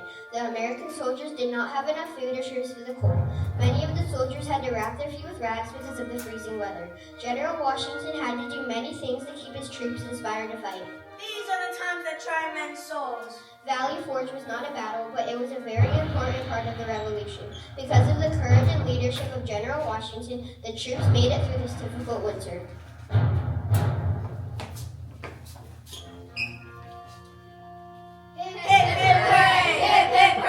Solid, let's give them a round of applause. Thank you very much, Blue Rebels. Very good to let you guys get back to your seats. Sure you guys have some time to clean up there.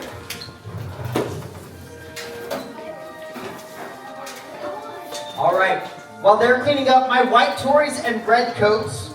What was the name of the river that Washington and his men had to cross to get to Trenton? Delaware River. Yes, the Delaware River. All right.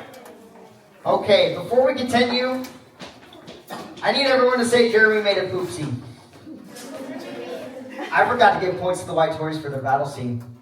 Y'all, you guys were doing wonderful for your battle scene earlier. I'm so sorry about that. I did want to award you guys 80 points for that one. Can I get 80 points going to the White Tories, pretty please? You guys can do your team cheer. White Tories, clap! Solid. Can we give them a round of applause, pretty please?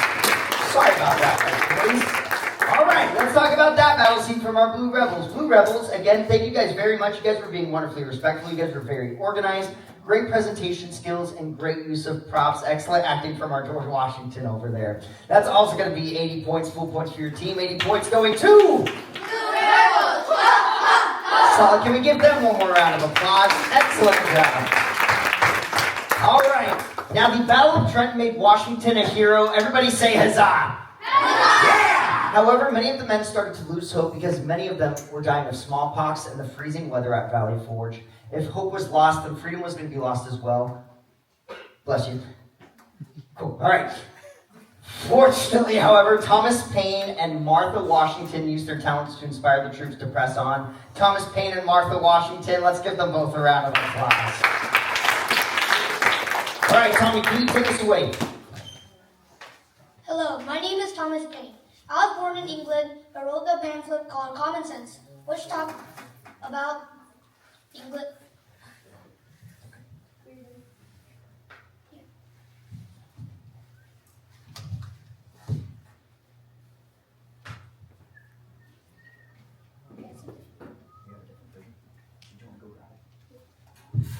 We have two different versions, my bad. Hello, my name is Thomas Paine. I was born in England, but wrote a pamphlet called Common Sense, which talked of freedom from Britain. I also wrote the American Crisis, which General Washington read to his troops to encourage them in their fight for independence. These are the times that try men's souls. The summer soldier and the sunshine patriot will in the crisis shrink from the service of the country. Tyranny, like hell, it is not easily conquered. There we go. Let's give Thomas Paine a round of applause. Thank you, Thomas Paine. That's going to be another 40 points going to Blue Rebels. Solid work there, Blue Rebels. All right, Miss Martha, take us away. Hello, my name is Martha Washington. I'm a Virginian woman and the wife of George Washington. Instead of staying home during the war, I went to the battlefield to support my husband and the troops. I spent cold winters at Valley Forge in Morristown. While there, I gathered a group of women from the camp to help sew shirts, knit socks, and mend clothes. My presence lifted the spirits of my husband and the soldiers. And she's going to deliver her socks to her husband. What a lovely gift. Everyone say, aw. Lovely. Let's give her a round of applause. Thank you very much. Hey, did you get the socks back? Everything okay over there? We won't talk about it. That's going to be another 50 points going to... All right, we'll give you guys a count for later. Now, at this time, informal education was typically not offered to women in enslavement. Some had extraordinary accomplishments, like Abigail Adams, Mercy Otis Warren, and Phyllis Wheatley. Let's give them all a round of applause. You guys have fun. Hello, my name is Abigail Adams. I am the wife of John Adams, our second president, and the mother of John Quincy Adams, our sixth president. I strongly supported education for women even though I had no formal schooling. I worked hard to become a strong reader and writer. During the war, I managed our farm, taught our children, and expressed my political views to letters written to my husband. And she's going to deliver her letter to her husband, John Adams, now. Everyone say, aw. Lovely. Let's give her a round of applause. Thank you very much, Abigail Adams. See, he kept the letter, George. That's going to be another 50 points going to... Solid work there, White Tories. Mercy Otis Warren, take us away. Hello, I'm Mercy Otis Warren. I was a famous female author. Through my letters, I advised many of our founding fathers, including George Washington and John Adams, and was good friends with both of their wives. My works had a great influence on bringing awareness to women's issues and furthering America's cause. Drawing on personal experience and notes, I wrote the first history of the American Revolutionary War, which was published in 1805. And she's going to sign her own book right now because she's just so darn famous. You go, Mercy Otis Warren. Can we give her a big round of applause? Pretty cool. That's going to be another 50 points going to... Whoa, pause. Who said blue? You traitor. All right. Before we continue, my friend Austin, you've been wonderfully respectful throughout the whole day. Thank you for your enthusiasm in your team cheers. Would you go for the glory, pretty please? Go for the glory! Go for the glory! Go for the glory! What? Can we give Austin a round of applause? Thank you very much. So, Phyllis, take us away. Hello, my name is Phyllis Whitley. At 13 years old, I was the author of the first book published by an African American, and the second woman to publish a book in the colonies. My love of freedom came from the fact that I was seized and taken into slavery at the young age of 7. I was the first African American to gain an international reputation due to traveling to England. I wrote poems about my Christian faith, famous people, and the Revolution. I even met and wrote poems about Ben Franklin and George Washington. George Washington enjoyed his poem so much that I was invited to read it to him. She's going to deliver her poem to George Washington now. Many gifts for that guy today. Hopefully he keeps this one. Let's give her a round of applause. Thank you very much, Phyllis. That's going to be another 50 points going to... Solid work there, Blue Rebels. All right. Now, at this time, like I said, informal education was typically not offered to women. Human rights did not exist, and slavery was taking place throughout the world and within the British colonies. Africans were being taken from the land and forced to work without their consent and without pay. They had no vote, no say, and they most certainly did not have the rights that were laid out in the Declaration of Independence, the document that centered on freedom. Now, though the first draft included an attack on the British king for the institution of slavery, the southern states refused to sign it unless those statements were removed. This meant that America would have to fight for her own freedom first, fight the war to free African Americans later. Later did not come until 100 years after the American Revolution in the Civil War. Now, the war for freedom for America would take 7 years and require the help of another world superpower. You guys remember that country that Great Britain and the colonies were at war with? Yes, France. Now, in the French and Indian War, did the colonists fight with or against France? Against. Yes, remember, they fought with Great Britain against France. But now in order to gain their freedom, they would now have to fight with France against Great Britain. France had the troops, ships, and money needed to defeat the British. However, the French king, King Louis XVI, did not think that the Continental Army had a chance of winning the war. He most certainly didn't want to lose another war against Great Britain.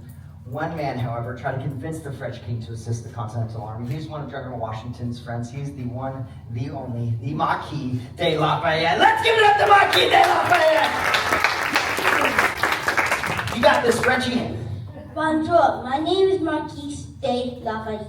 I am a Frenchman who heard about the American fight for independence. I wanted to help, so I volunteered to join the fight for freedom.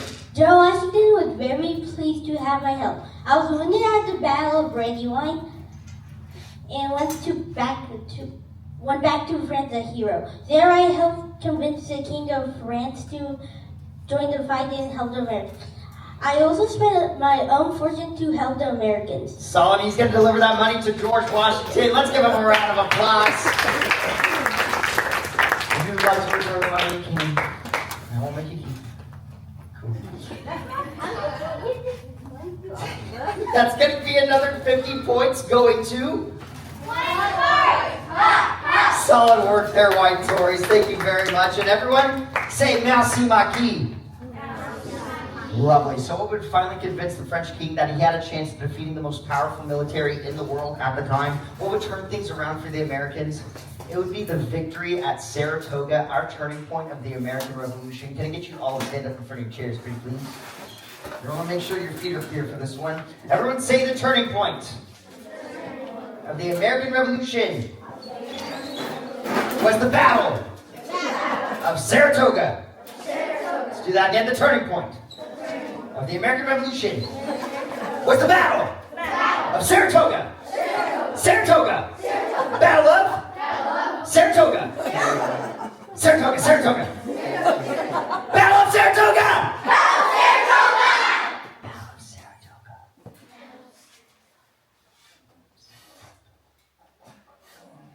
Solid. So if I were to ask what was the turning point of the American Revolution, what would you guys say?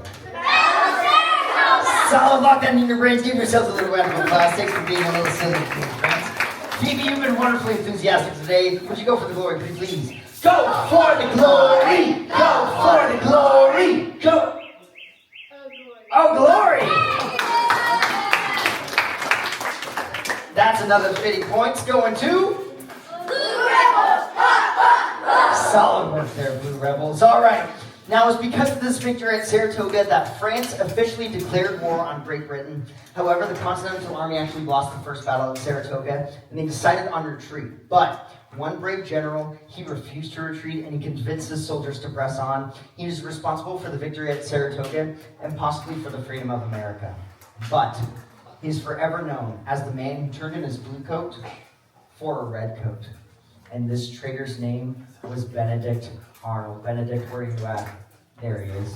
Everyone say traitor! Traitor! Tell us why you did it, traitor. Don't forget Mike. Traitor. Hello, my name is Benedict Arnold. I am infamous for being one of the worst traitors in American history. I am angry at General Washington and Congress because I was not promoted and did not receive the full amount of money. And did not receive the amount of money I felt I deserved. With help from Major Andre, a British officer, I sold secrets about the American troops and movements to the British for £20,000.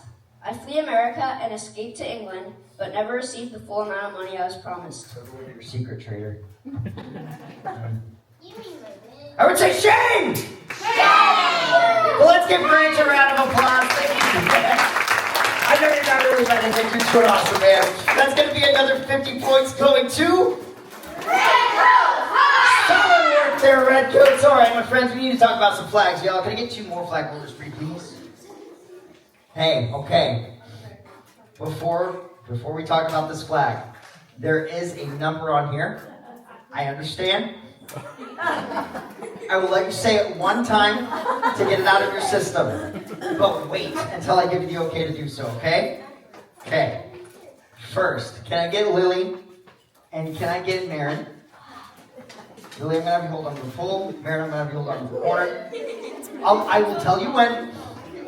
Can I get 2 more flag holders, pretty please? We'll go over that in a minute. Can I get...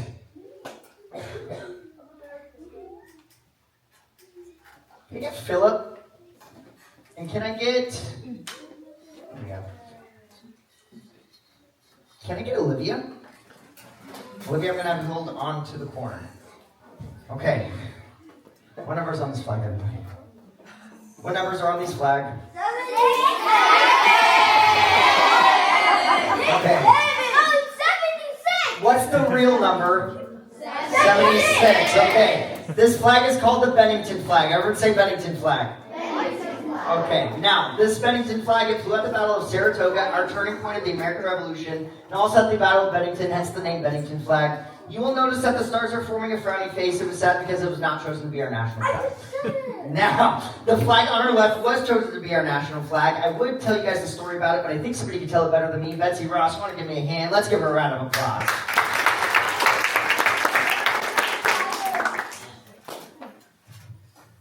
Hello, my name is Betsy Ross. I'm known for sewing the first official American flag. My grandson told the story of how George Washington and 2 other men of Congress came to my house asking for my help. Washington showed me a design of a 6-pointed star, but I took a piece of paper, folded it, and with a single snip of my scissors, produced a symmetrical 5-pointed star. Congress adopted the national flag on June 14th, 1777, and that day is now known as Flag Day. Lovely, she's going to salute the flag right there. Lovely. Let's give Betsy Ross a round of applause. Thank you, Betsy Ross. That's going to be another 50 points going to... Blue Rebels! Solid. Can we give our flag holders here a round of applause, pretty please? I'll take the Bennington flag from y'all. All right. Now, before we continue, sorry, I know I'm making you guys wait.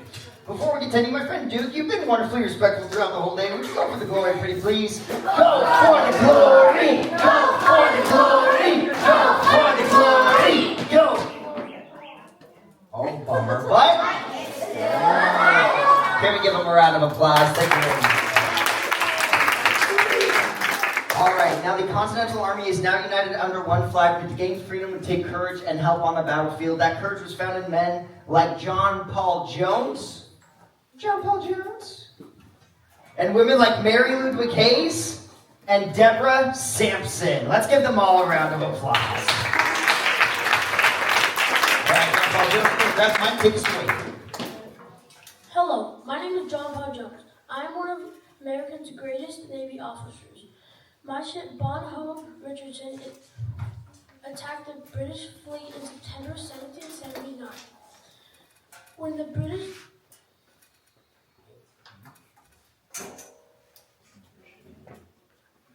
British demanded my surrender, I shouted, "I have not yet begun to fight."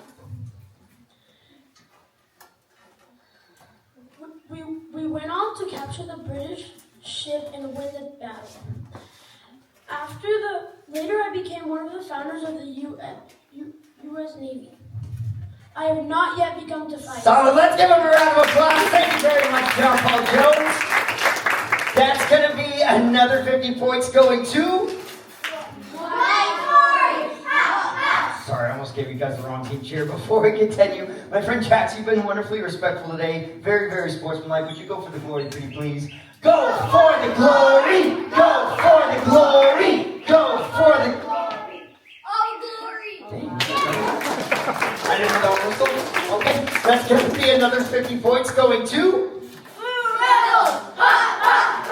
Solid work there, Blue Rebels. Mary Ludwig Hayes, take us away. Hello, my name is Mary Ludwig Hayes.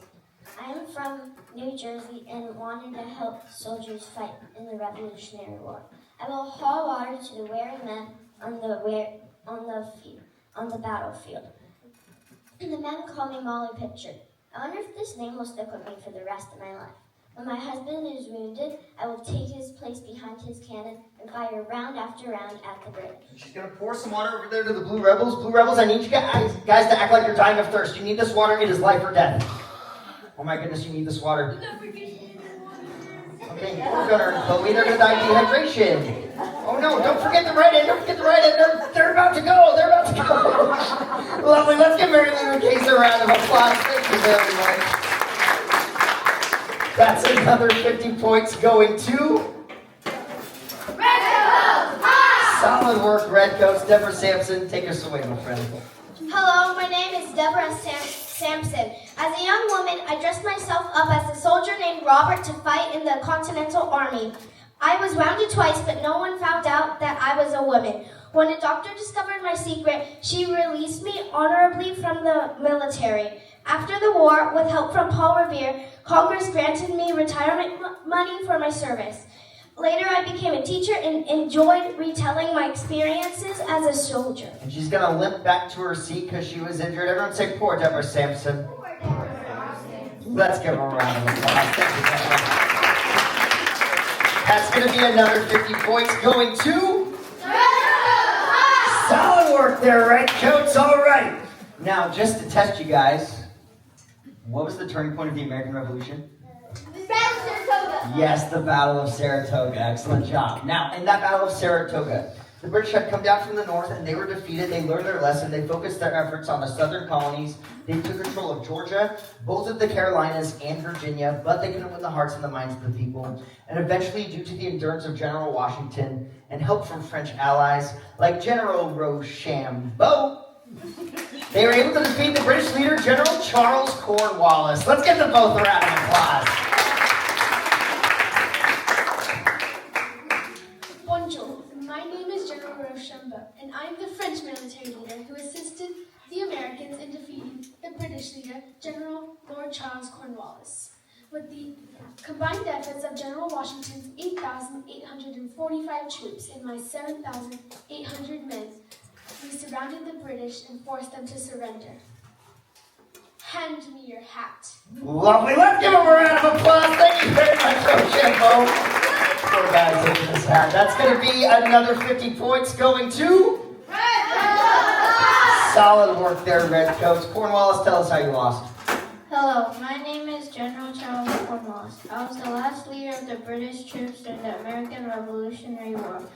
I would direct the fighting in the southern colonies and defeat many colonial forces and march north.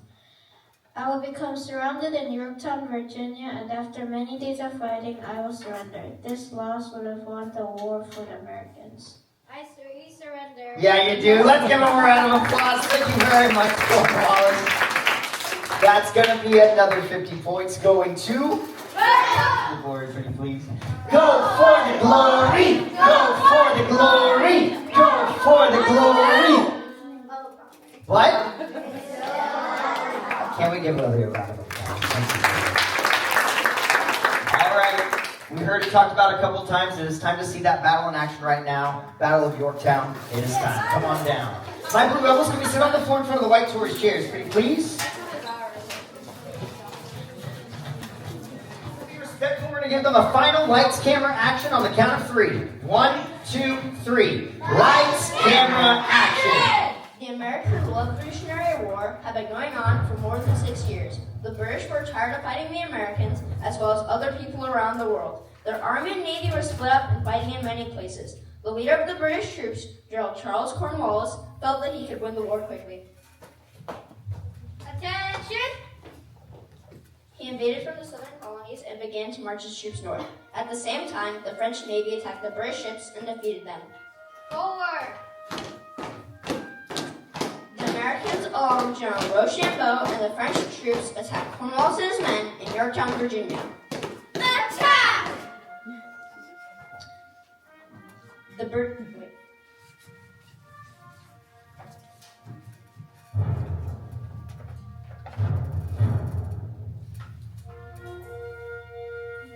After days of fighting, they surrounded the British troops and forced them to surrender.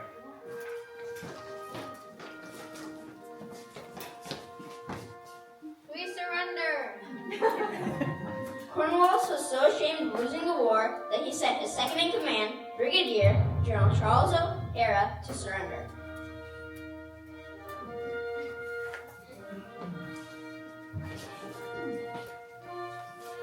General O'Hara tried to give the sword to General Rochambeau, who refused to accept it. No, I do not accept the sword of General Washington also refused to take it. No, I did not accept the sword of surrender. General Washington had Brigadier General Benjamin Lincoln, his second in command, accept the sword. I accept the sword of surrender. Then the war was over. The United States of America! Let's give our Redcoats a round of applause. Excellent job there, Redcoats. All right, my Blue Rebels, you guys can head back to your original chairs. Salad. All right, now let's talk about that battle scene one final time again.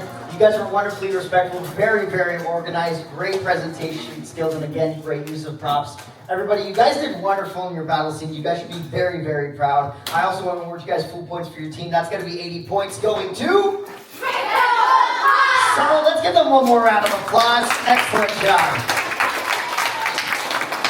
Now, the major fighting ended on that day in October of 1781. 8 smaller battles were fought after Yorktown, but the fate of the war had already been decided in America's favor.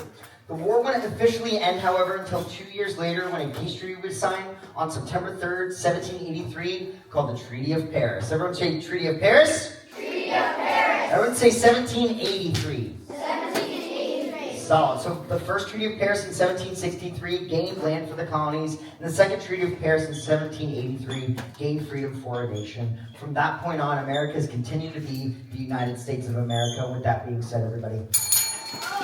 Oh, goody, yeah. I'm going to give you guys 1 minute to fill out the final section with your teams. Go for it. Remember to circle it with your teams. Circle it with your teams. Yell it out, all right? Number 1, Thomas Paine wrote American Crisis in a pamphlet called Common Sense. Yes, number 1 was Common Sense. Hard to find nowadays. Don't laugh, it's a terrible joke. All right. Number 2, according to tradition, this woman helped design the first American flag. Betsy Ross. Betsy Ross. Yes, Betsy Ross. Number 3, this man became the most famous American trader of the American Revolution. Benedict Arnold. Yeah, Benedict Arnold. Benedict Arnold. Benny Arnold. All right. Number 4, the turning point of the Revolutionary War was the Battle of Saratoga. Yeah, Saratoga. You can make the correction. Saratoga is Saratoga. You're so good. All right, number 5.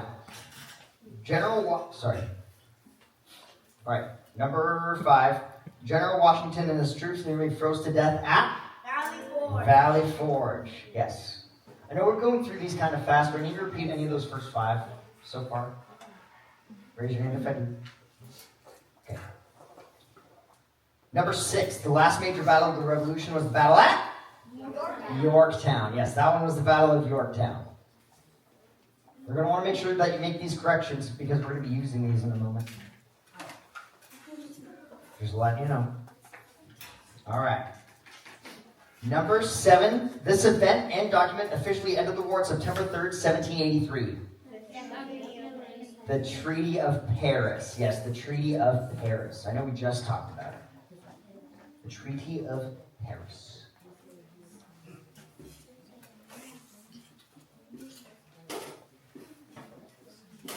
You ready for the last one?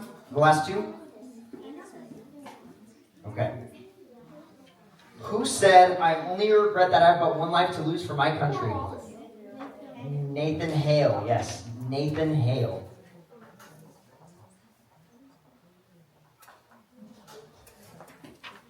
And who said, I have not yet begun to fight? Bless you. Times 2. John Paul Jones. Yes, John Paul Jones. Times 3. All right. Please tell me if I need to repeat any of those answers, if you're missing any answer on any section. Yes. The shot heard around the world.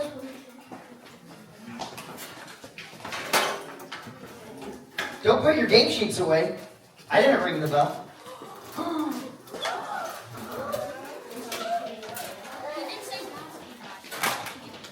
All right.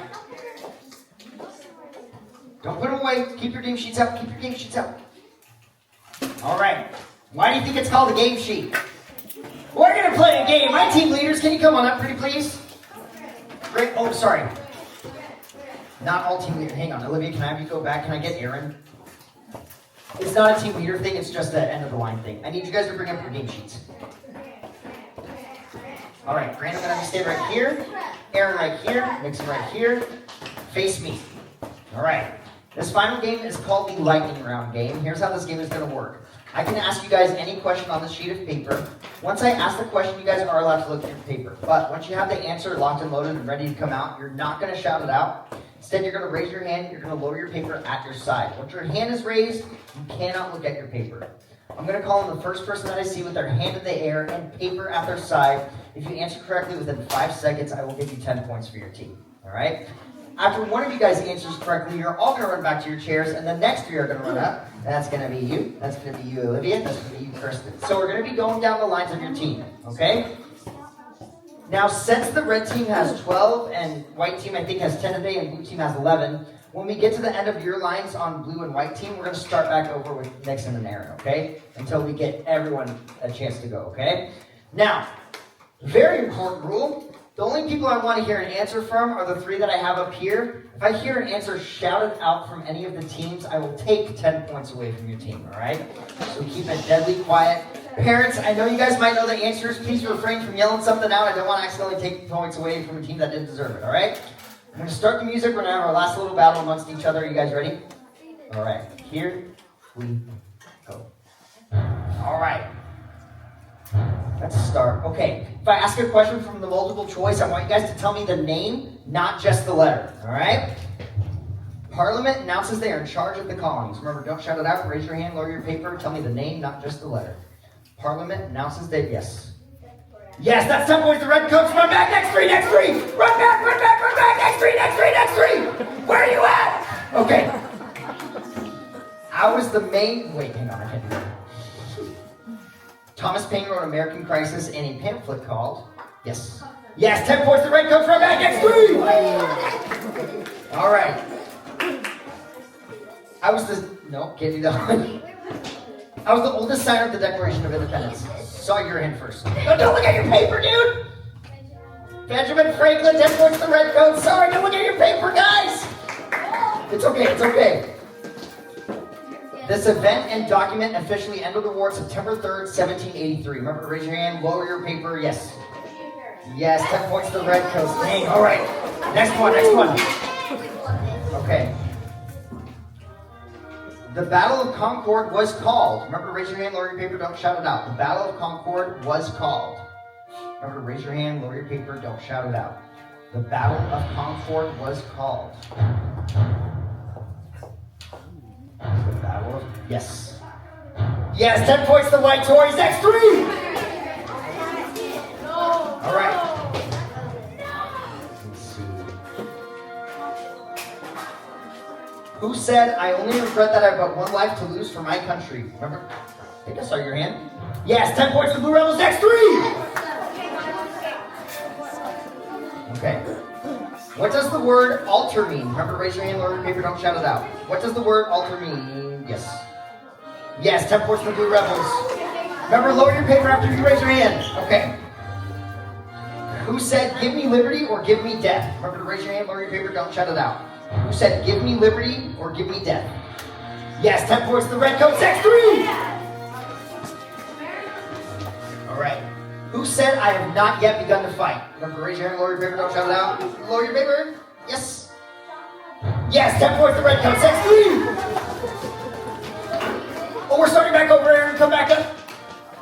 My bad. All right. I was the second president of the United States. Yes, 10 points to the white Tories, next three! According to tradition, this woman helped design the first American flag. Yes. Betsy Ross. Yes, that's 10 points for white Tories. Final three, Angie. Come on up. Okay. I'm going to throw you guys for a loop. Fill in the blank. That they are endowed by the Creator with certain unalienable blank. Remember to raise your hand, lower your paper, don't shout it out. That they are endowed by the Creator with certain unalienable, yes. Yes, 10 points to the Blue Rebels. Excellent job. Give yourselves a big round of applause. Right, friends, that was your walkthrough of the American Revolution. Did you guys have fun today? Okay. Did everybody do their cards? Okay. Before we announce the winner today, I want to give a huge shout out to my friend Maren. You've been wonderfully respectful, very, very sportsmanlike and enthusiastic. Would you go for the glory, pretty please? Go for the glory! Go for the glory! Go for the glory! What? Let me give him a round of applause. Thank you very much. School kids, do we have points ready? I'll be the bad guy. All right. This is pretty close, y'all. Okay. Are we ready to find out who won? I'm going to start with third place. We're going to move our way up to first. We're giving everybody in this room a big round of applause, okay? In third place, can we get a drum roll, please? We had our white Tories. Let's give them a round of applause. You guys did awesome today. All right, now in second place, we're going to know who got first. First place team, please stay respectful. We're giving everybody in this room a round of applause. In second place, drum roll, please. We had our red coats. Let's give our red coats a round of applause.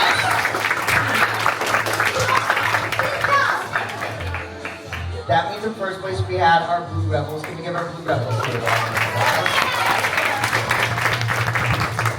Can we give your parents a round of applause for coming out to support your mom? Can we give scorekeeper Jennifer a round of applause for being and can we give your teacher a big round of applause for all of them? Where's your secret, dude? All right. Before I dismiss you guys today, we're going to pay honor to these brave men by singing our national anthem. I invite you all to please stand. You guys have, I think, yeah, on the back. On the back of your guys' game sheets, if you guys need the lyrics are on the back of your game sheet. If you guys are wearing a hat, feel free to remove it. You guys can place it on your chairs or over your hearts. Fun fact, wigs don't count, so if you want to keep your wig on, that's okay. All right? I'm going to start the music and we're going to sing along, all right? Are you guys ready? Yeah. All right. Here we go.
Explorer. I want to thank you all for letting me come out and teach you more about the American Revolution.